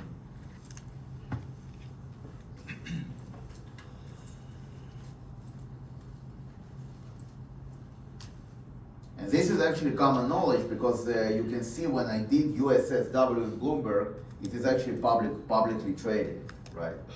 So the swap rate is there. So then who decides the floating rates then? Great. How do you decide the floating rate, right? Excellent question.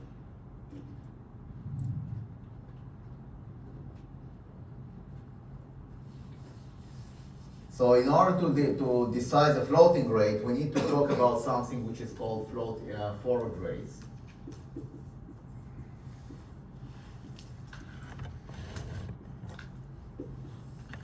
Okay? And we will do it after the break. So take a break of 10 minutes, and then we will end earlier today. I'm not going to hold you until 9:30. Promise. It's too much. So 8:15 now. Come back at 8:25. We will wrap up in half an hour, 40 minutes after.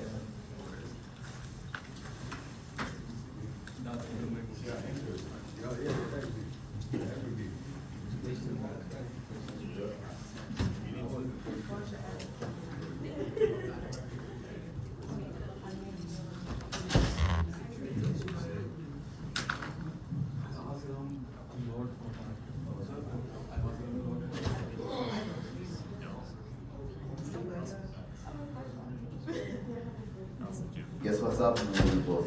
Yeah. Oh.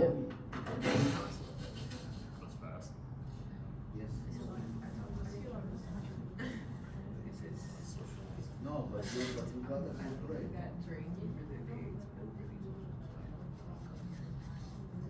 How much you got? Well, because you read something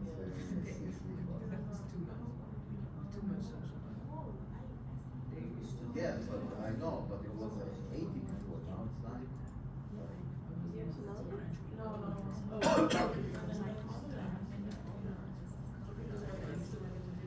Let's see.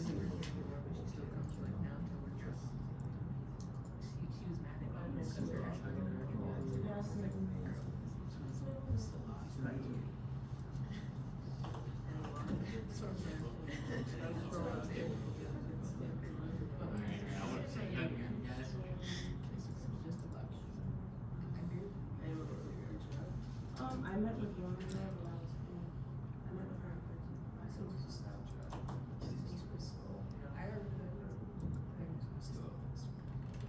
But then also, like, there's people that reach out and then other pages. I don't know a lot about students.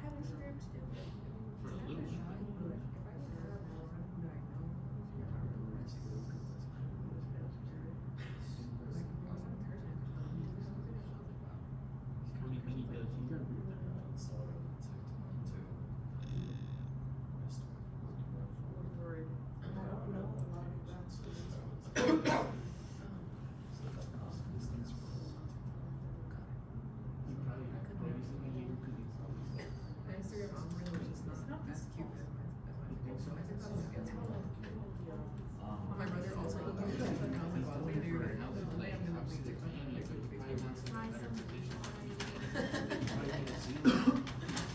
I so I'm telling you, there's gonna come a day, I'm gonna have Facebook, I'm gonna be mad about it, but I have to accept my Facebook. Or like when I have one.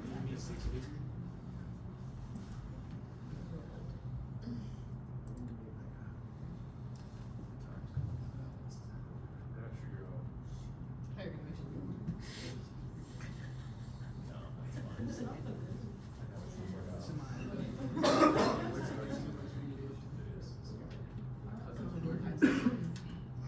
Start relaxing. Oh, well,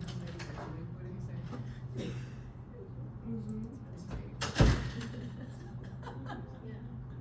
I got some rain too, it's hilarious. It's like from desert. I know. I don't know. But I said it was far, so.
very nice analysis.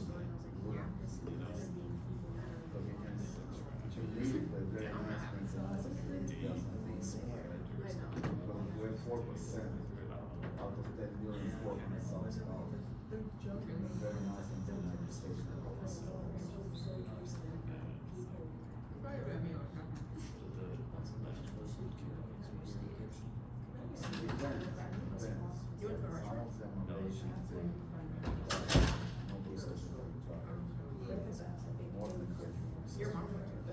Some people are working like this.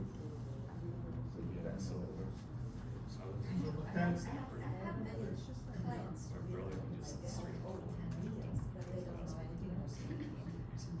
What do they do for every?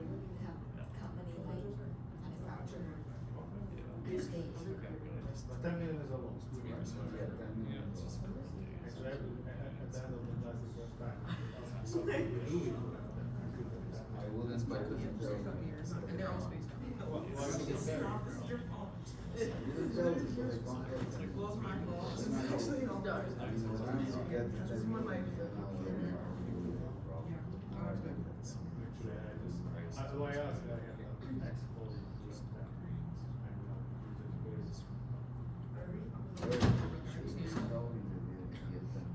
Huh?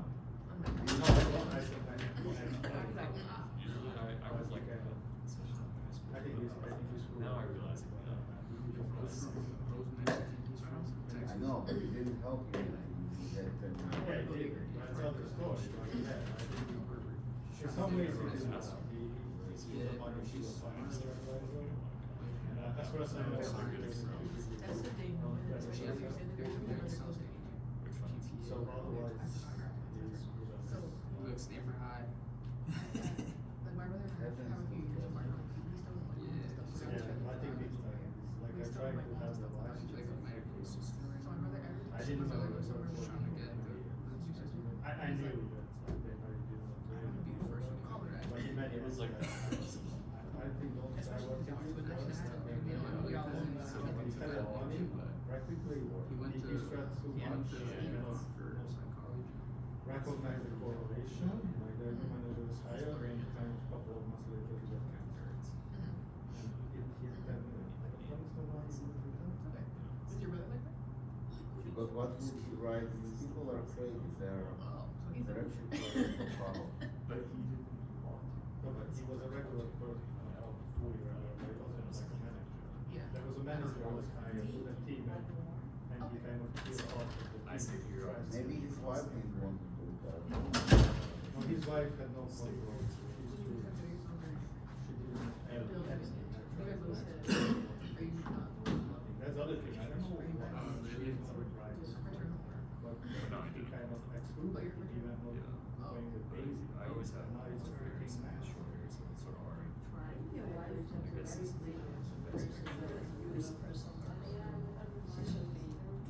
lie, you well. You think so? You look Do you have a wife?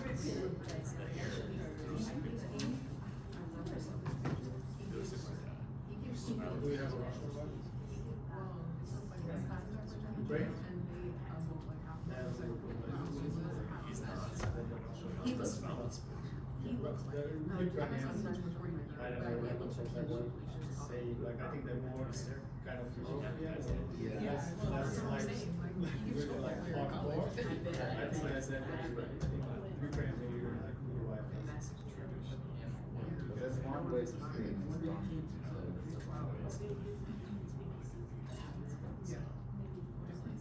Different environment.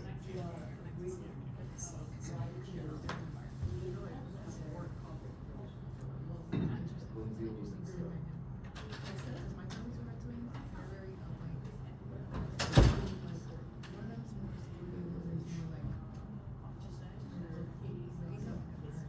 but now they're both like even His personality. and they're both pretty like Wouldn't deal one with of them looks like my uncle.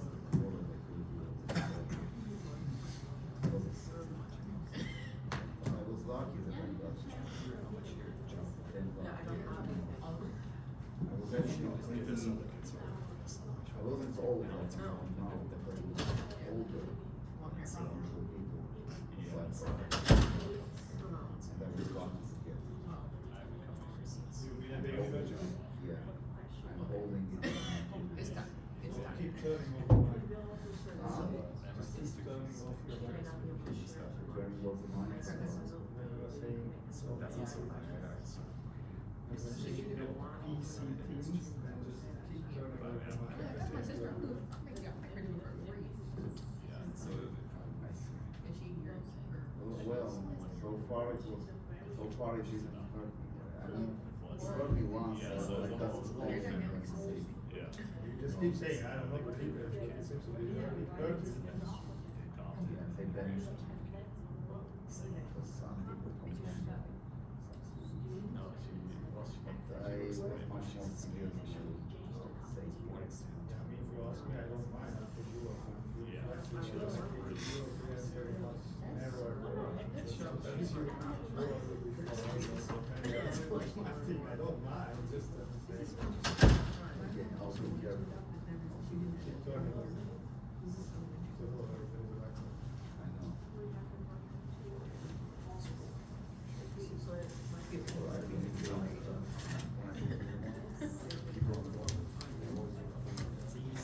it's politically correct. I thought we were talking about. So they're gonna be like I have to get so like say I'm a full mom, I'm a first Many times. which is pretty shit. It's not that good. It means that like Susan course is like part 7 that's how many strokes you get. How many times you hit the ball? Yeah. I mean, somebody doesn't Yeah, so I usually go when I go out.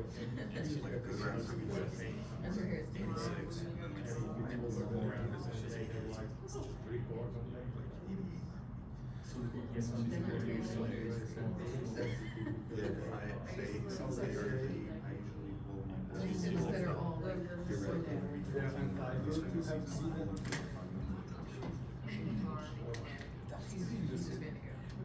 She that never.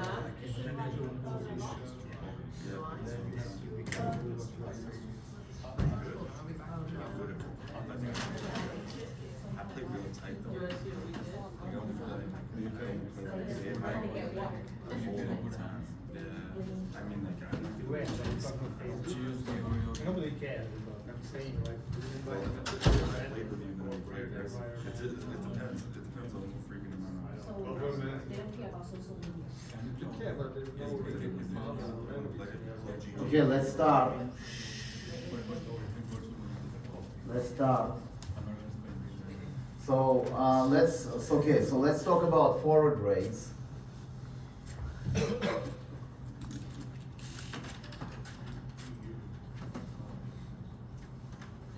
Let's talk about forward rates.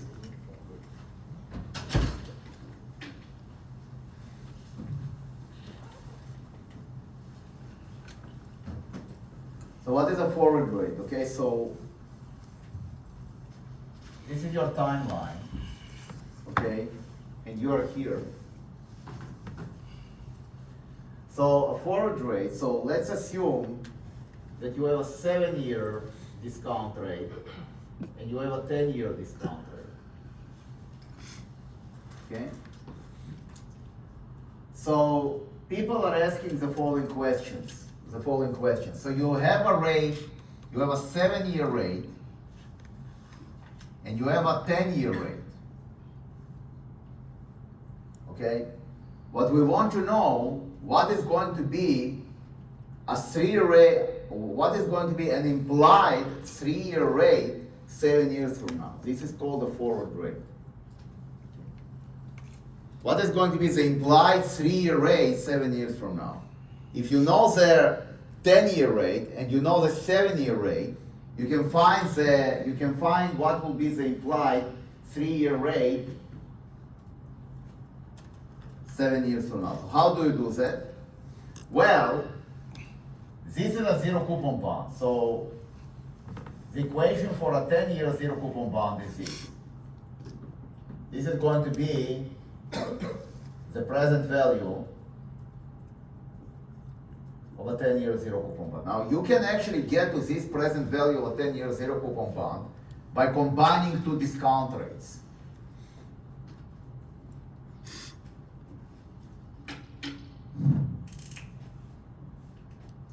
The first discount rate, right, is a 7-year discount rate, but then you overlay it with this discount rate, which is going from 7 to 10, from a 7-year to a 10-year. So you can say that this guy equals to the present value of the 7 so the discount rate of 10-year equal to the 7-year discount rate times what we call D73. So what is D73? It's going to be a 3-year discount rate 7 years from now. A 3-year discount rate 7 years from now. Okay? So now you have an equation that this guy, right? So D10 is e to the minus y10 times 10. D7 e to the minus y7 times 7. And then this guy is going to be e to the minus 7/3 times 3. So your equation is e to the minus y10 times 10 equals to e to the minus y7 times 7 times e to the minus y7/3 times 3. Okay? So you have the equations that y10 times 10 equals to y7 times 7 plus y7/3 times 3. And from here you get the following y7/3. So a 3-year rate 7 years from now is going to be y7/3 equals to y10 times 10 minus y7 times 7 divided by 3. Is this clear? Right? So once again, how do you find this rate from here to here? You find this rate from here to here by saying, okay, I can actually get to the discount rate, to the 10-year discount rate in 2 ways. I can actually just discount by y10, that's the easy way. And then there is a convoluted way where I will take my 7-year discount rate and I'm going to overlay it with a discount rate which is going from here to here. And this is exactly the forward 3-year discount rate. Because from 7 to 10, right, if you actually have a 10-year bond and you have a 7-year bond, so you go to the 7-year, it matures, you have 3 years left. So it's exactly the 3-year discount rate. Okay? So then you have this nice formula, y to the 10 times 10 equals to minus y7 times 7 times minus y7/3, right? You take the log and you get this result. Okay? Questions? Is this clear? So it's in general,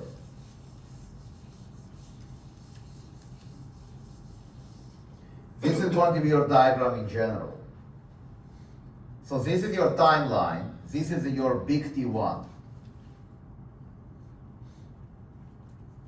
And for this big T1, you have your yield, which is YT1. Inside this T1, you have T2. This is going to be your T2. And you have, right, a yield which is YT2. And what is the difference between YT2 and YT1? This is exactly your forward rate, Y, T1, T2, T1 minus T2. So T1 is 10, T2 is 7, right? So you have three rates.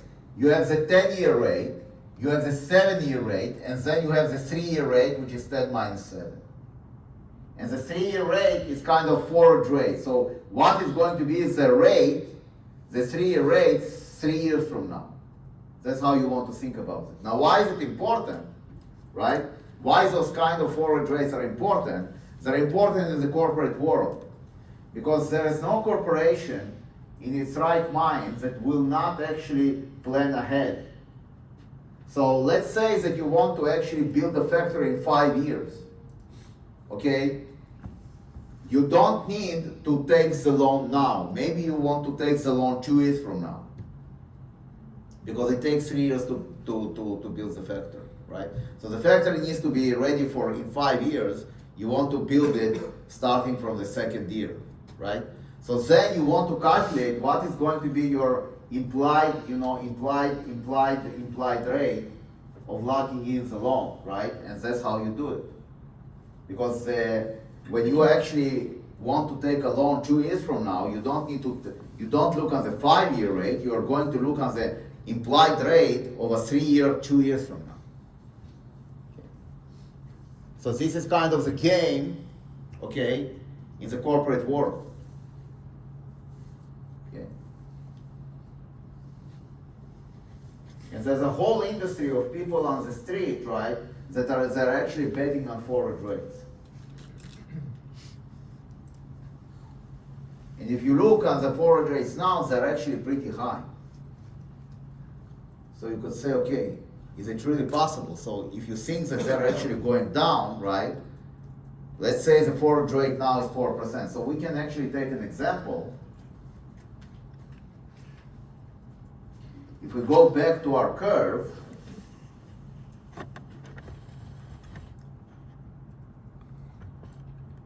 so the 7-year here, right, is 4.15%, okay, and the 10-year is 4.33%, okay. So now, what is the forward rate? The forward rate is going to be 433 times 10 minus 4.15 times 7, and you divide by 3, right? Because 10 divided by 7 is 3. So the forward rate, right, for a 3-year now is 4.75%. It's 4.75%. Okay, it's very high. You got the 5-year right behind it is only 3.94. Look at the 5-year; it's way above the 5-year. Right, but it's 3.94, right? It's not 4.75. It means that in 7 years it will actually be 5%. That's a lot. We did not see this like almost 70 years. We had the we had this 5%.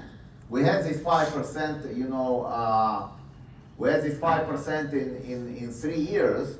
We had them, in the 80s, in the late 70s, early 80s. But we're not in that environment yet. Okay? Because so we had basically also, right, because of the instability of Middle East, there was all this oil embargoes and whatnot. But then the United States was actually much more dependent on Gulf oil than it is now. Okay. So, right. So if you think that this is not going to be sustainable, that this is going to be too high, right? You can actually then bet on that and try to take advantage. And you say, okay, it must be lower. So how do I actually create a portfolio, right? Which will actually have this kind of a long horizon of 3 years, 7 years from now, right? It actually looks very complicated. Okay? So one way to do it, right, is to actually do what I did here. What you can do here, right, you can long the 10-year, 0 coupon bond, and you can short the 7-year 0 coupon bond.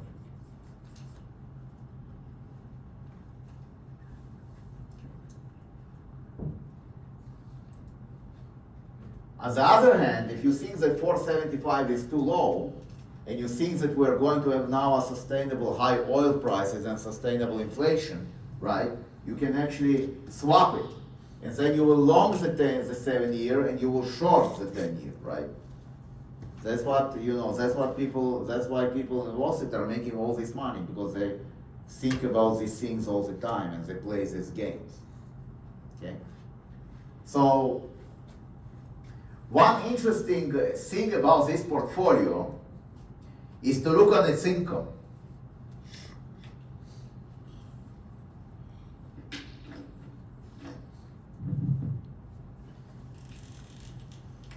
What will be the implied income of the 3-year bond? So if I have a 10-year zero coupon bond, right? Okay, so there are no intermediary payments, right? But you still get some sort of an income because your curve, it's low, right? And then you go to 1. So let's say your discount rate, so in this case, your discount rate will be what? Your discount rate, let's say for this 433 will be what? Exponential minus 0 point minus this guy times 10. So now, right, if you want to buy a zero coupon bond, a 10-year zero coupon bond, that will pay $10, in the future, right? That will pay $1 after 10 years, you will pay 65 cents now. So in 10 years, right, your income will be more or less 35 cents. That's how you want to think about it. Is this clear? More or less, right? So people basically say that the yield represents the income because of this exponential. The yield, right, the 433 actually represents the income. That's how they do it, right? Because of this present value, So you are actually getting, so when you are actually doing this, you are buying a zero coupon bond, okay, and you are holding it until maturity. You're actually getting $1. Now you paid less than $1. You're getting $1. You kind of get the, you kind of get the income during those years, right? And the income that you are getting is actually your yield. It's just like interest in the bank. It's exactly the same thing. So according to this logic, what is going to be the income in 10 years? The income in 10 years is going to be this times 10.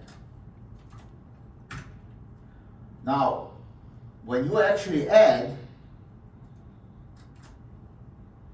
it seems to be more than $1. Why is it more than $1? Because of the present value. Because 0.64, right, is a present value of 1. So it's not like this, it's like this. That's why you get the extra 8 cents there. Right? So your income for the 10 year will be 43 cents. What is going to be the income for the 7 year? The 7 year will be the income, we said, of 4.5 of this guy times 7. Divide by 100. Okay? And now, what is going to be the income for the 3 year, for the implied 3 year? It's going to be this minus this. Because that's how I created this portfolio. I long the 10 year and I short the 7 year. So I need to subtract. If I want to calculate my income, right, I need to subtract from the 10 year, I need to subtract the 7 year income. That's exactly what I'm doing. And now I need to take this income divided by 3. Because I have 3 years to find the rate. I get the same result. So you don't need to think, if you want to think about it in simplified terms, you don't need to think in terms of discount rates. You can actually think about this in terms of incomes. You can think about this in terms of income. So you earn interest, right? And in a zero coupon bond situation, you earn basically each year you earn Y1, which is your interest. That's what you would earn if you would put it in a bank, right? So you forget about the continuous compounding, you forget about this compounding, and you just take and you say, okay, a good approximation is to take my Y1 multiplied by T1. That's going to be my total income for the entire period.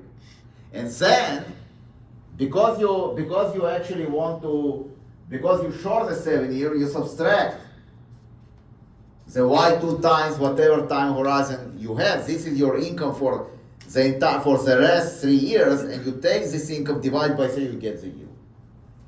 Okay? So you get exactly this formula. Y10 times 10 minus Y7 times 7 divided by 3 by 10 minus 7. It's exactly the same thing here. So 2 ways to get to this. And if you ask me which way I prefer the long 10-year zero coupon bond and short the 7-year. Because that's how you actually, create this portfolio. If you want to actually replicate a 4 and 7-year income, how it will behave, right? You exactly will take this portfolio. Is this clear? So by the way, I have it on my slides. So that's for the interest rate goes down, right? No, it has nothing to do with interest rates going down. Ah, yes, this is if the interest rate goes down. Yes, of course, yes. Yes. So if you go back to my slides, where's my slides? Right, so once again, my slides is under lecture slides, and it's going to be the lecture 5. Of course, it's not lecture 5, but for some reason I called it lecture 5.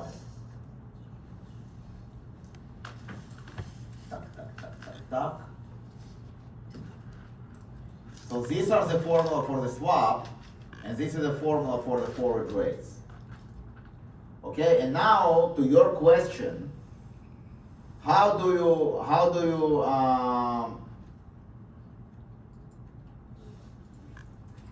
you determine, or how do you imply, right, the floating payments? You're using this formula.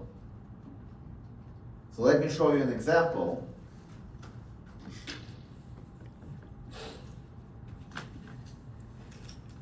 Is this clear? Let me show you an example. Maybe it will become more reasonable. So if I go back to Excel, okay, let's assume that I want to find the payments every half a year. So I'm here.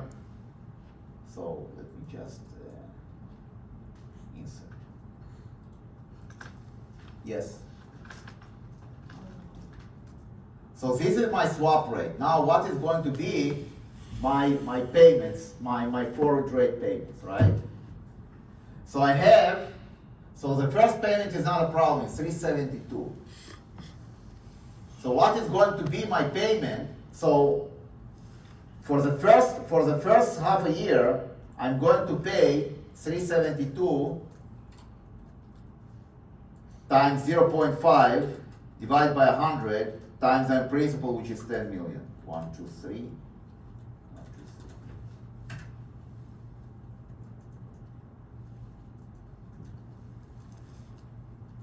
Now, so now I want to impute. I want to calculate kind of my predicted payments, right? This is I'm trying to determine the payments of the floating rate. It's not that I'm actually moving to the half a year. I'm actually trying to determine, given my curve today, what is going to be the implied swap rates payment, floating swap rates payment, right? I'm talking about implied swap rates payment. It's different from what we had before, because before we had a scenario that I kind of moving through years, and I know my swap rates. Here, I don't know what will be the swap rate in half a year. What will be the floating rate after half a year. What I want to do, I want to determine, using the curve today, what is going to be all the payments from now until 5 years or 10 years from now. Okay? That's the idea.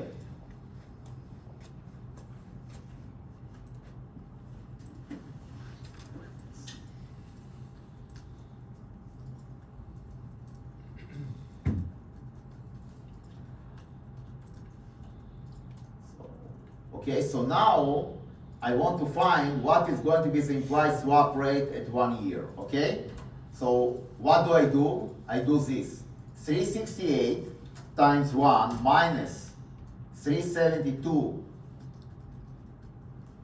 times 0.5,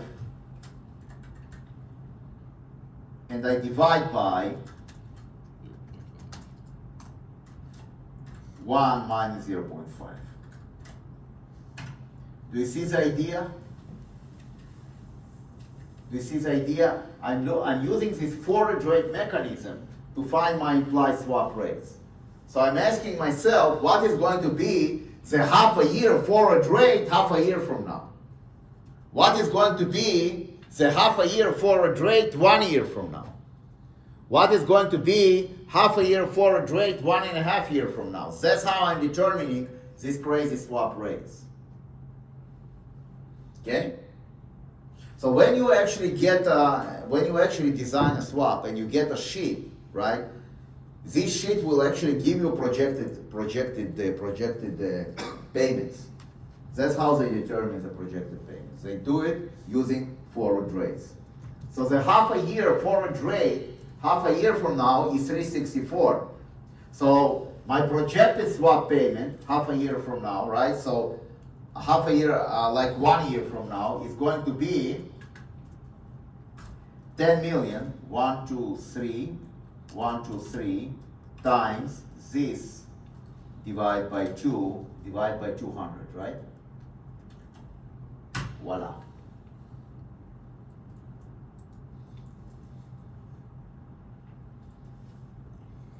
Is this clear? That's how what I'm projected to pay 1 year from now. I will pay on $10,182,000. Okay. The next one is going to be the payment, the half a year payment, 1 year from now, right? So now I need to actually look for what? I need to actually look for 3745, whatever, this was H2, okay. So I need to look for this guy times 1.5 minus this guy times 1, and then I'm going to, once again, to divide by half a year.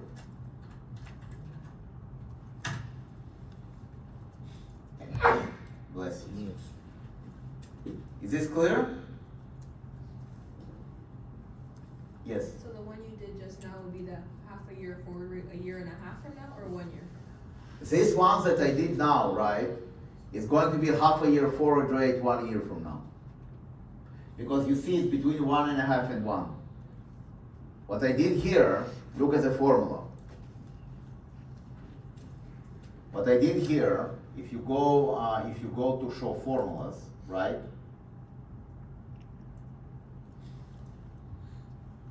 Okay, it's going to be half a year, 1.5 year, and 1 year. So it's going to be a half a year forward rate 1 year from now. Do you see it? Right? It's very confusing. The next one, right, is going to be the payment at 2 years. It will be determined by a half a year rate at 1.5 years. So it's a forward rate, half a year forward rate, 1.5 years from now. Okay. So if you look at the swap rates, if you look at the floaters,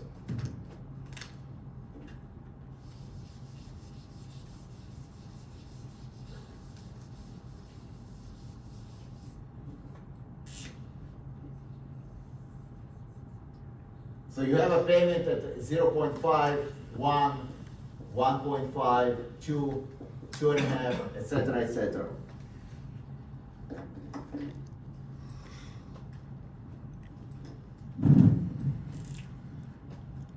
The payment at this point, half a year from now, right, will be determined by this rate.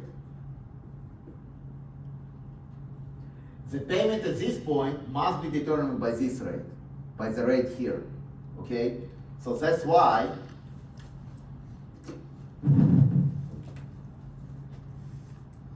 what will determine the 1 year rate will be forward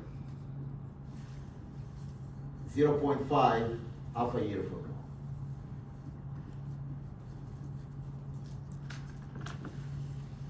now. Okay?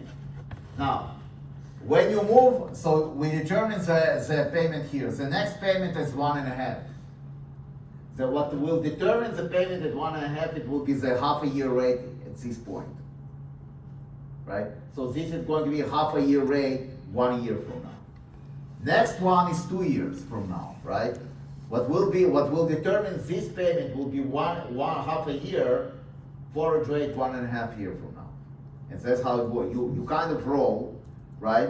And always remember that when you actually make a payment, the rate was determined half a year prior to that, right? In reality, it might be that this rate, let's say fast forward 1 year, right? So let's say that I calculated my rate here 3.65. This is my projected payment. It doesn't mean that it will be the actual payment. Because it might be that fast forward for 1 year from now, okay, we're in April 27, who knows what can happen, okay? And then the rate might be actually different from this implied rate. Is this clear? This is the difference between projected payment and actual payment. These can be two different pieces. Okay?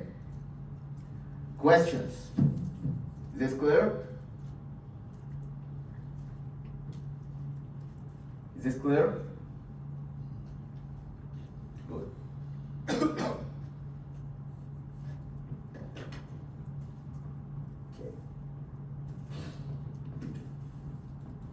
So now let me show you a crazy program that I implemented for, and this was when I was younger, you know, so when I look at this program now, I say, oh my God, I was so damn smart to implement this thing. So let me just show you this. This is basically going to be the program here. Yeah, so the last thing here on the slide before we move on,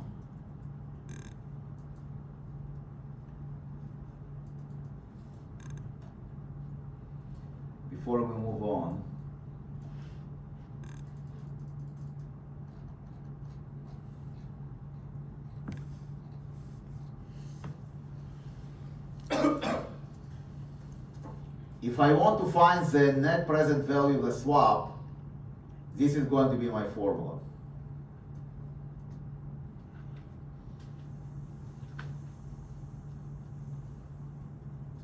Okay? T is the time now, and the TI is a time in the future. So I'm going to do this example, but not this time. I'm going to do it next time. But let me just show you the program. This is the craziest program that you will ever, well, not the craziest, but close to the craziest program that you will ever see. And I was actually, when I did this, I was much smarter than I am now. I don't understand how I did it when I did it. Okay, it's called interest rates R.R. Click on that. IRS.R. And now source and save. Voila.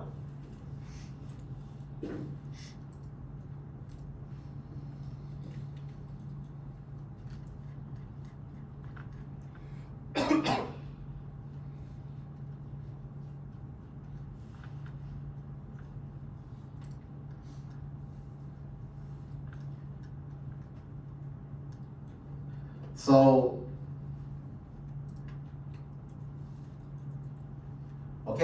am I doing here? Okay, so this is a book by these two guys, right? It's an interesting book. Ed's using that book this semester. Huh? Ed is using that book this semester. That's Fin- nice. Yeah, and the So you financial probably saw this already. we haven't done that, but No? we did PCA and we're doing K nearest neighbors right now. Oh my God. I don't see PCA. No, but PCA is actually very easy. Do you know how to do PCA in R? We actually did it in Excel with No. with the Let me blank show linear. you. Okay, digression. Behold the power of R. Behold the power of R. Watch. Okay, so let's take R, and then we'll go back to this problem. Well, because you actually distracted me, but you know. So let's create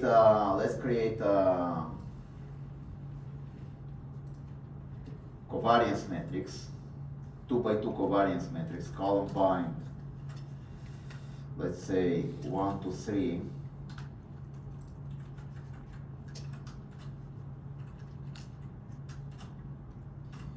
C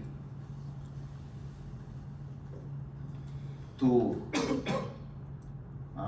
10 1 and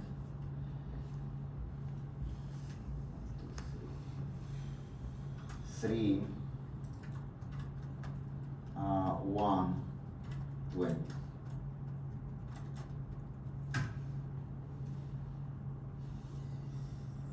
And now PCA I think it should work.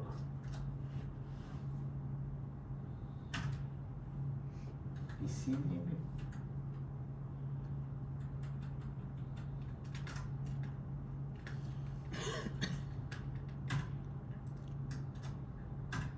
It's one function in R, so principal component analysis in R. This is one of the power of R because it's just one function in R.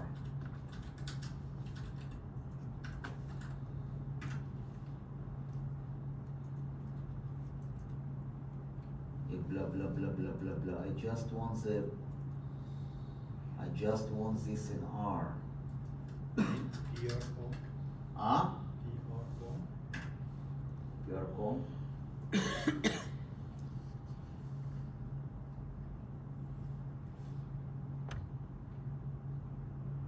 PRCom, you're right. How did you find out? Crab GPT? Just Google.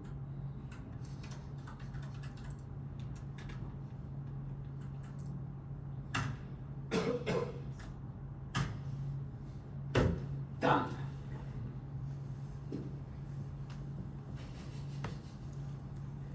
That's it, it's over. What's so funny? What's so funny? Just so easy. Power of art. Exactly. So the first one, right, are basically the first one are the eigenvalues, right, and those are basically the principal components, right. These are the weights that give you this simplified matrix. They are done. That's it. That's all you need to know, right? And if you want to understand a little bit better,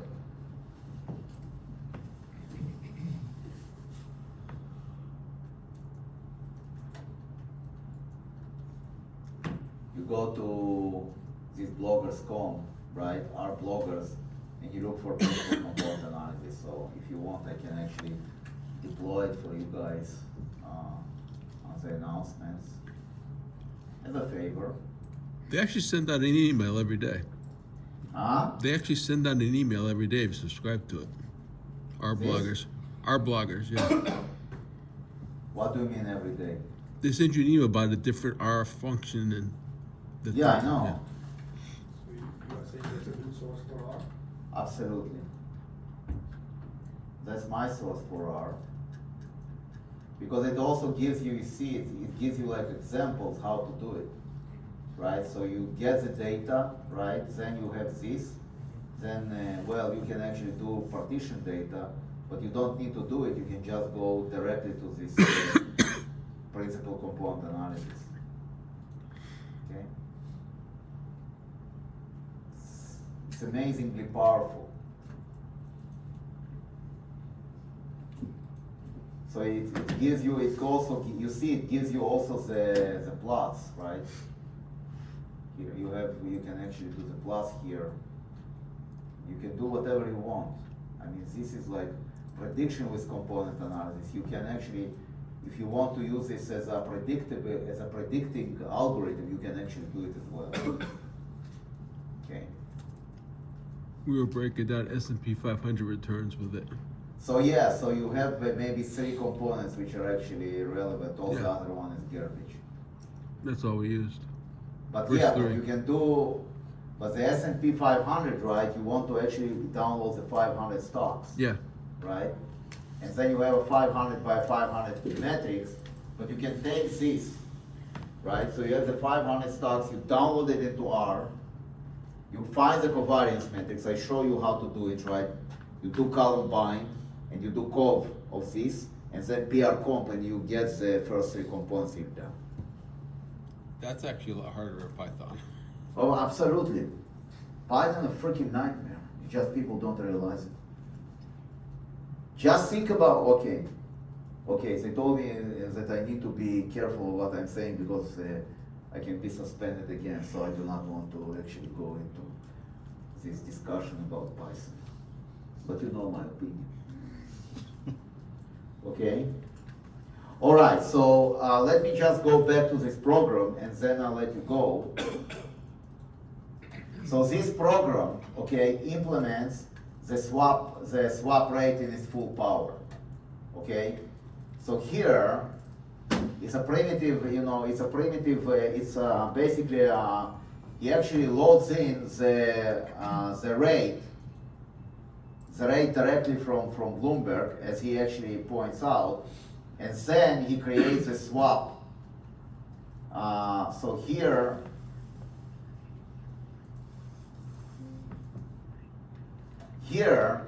he's actually doing what I actually created in class, right? So he's doing the swap rate. He calculates this swap forward payments. He calculates a fair swap rate, right? And then he actually, you know, calculates the market value of the swap. So where does the market value of the swap is coming from? We will discuss it next time. Okay, so next time what we're going to do, we're going to discuss swap rates. We're going to discuss more of swaps. Okay, then we will start to discuss options. You guys covered options in other courses? Somewhat? What do you mean The somewhat? first semester course did the first 4 big ones. Delta, gamma, big, and rho. Black-Scholes? This all Black-Scholes formula. Black-Scholes, okay, so we will actually cover, so I'm going to cover Black-Scholes once again next time. So what we're going to do next time, we will cover Black-Scholes, but we will not just cover Black-Scholes for equities, we will cover Black-Scholes also for futures. What we call Black 76 model, and for stocks and for assets with dividends, okay? Because when you actually have options on oil, for example, right? You're valuing it using Black 76. You're not using the usual Black-Scholes formula. So we will start to discuss it next time, and then we are going to apply it to swaps. Now on the 16th, is it possible to 2 weeks from now? Is it possible to actually swap? I'm asking if you'll be okay to swapping lecture from the Thursday to Friday. I'm not sure I will do that. I just want to find out if this is something that you guys are susceptible for. Is this okay? Yep. Okay, so we'll discuss it next time if we want to do it or not. Okay? Okay, take care, guys. So I'll see you around. And you are going to get your less homework on swaps. You won't get the alpha books that easy only with two homeworks.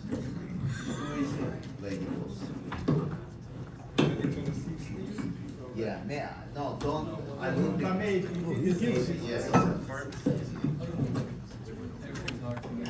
Yes, That'll be our third homework, right?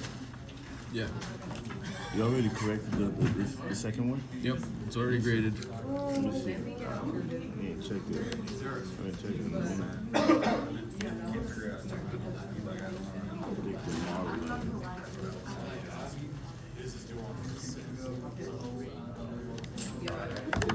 Friday 6 But,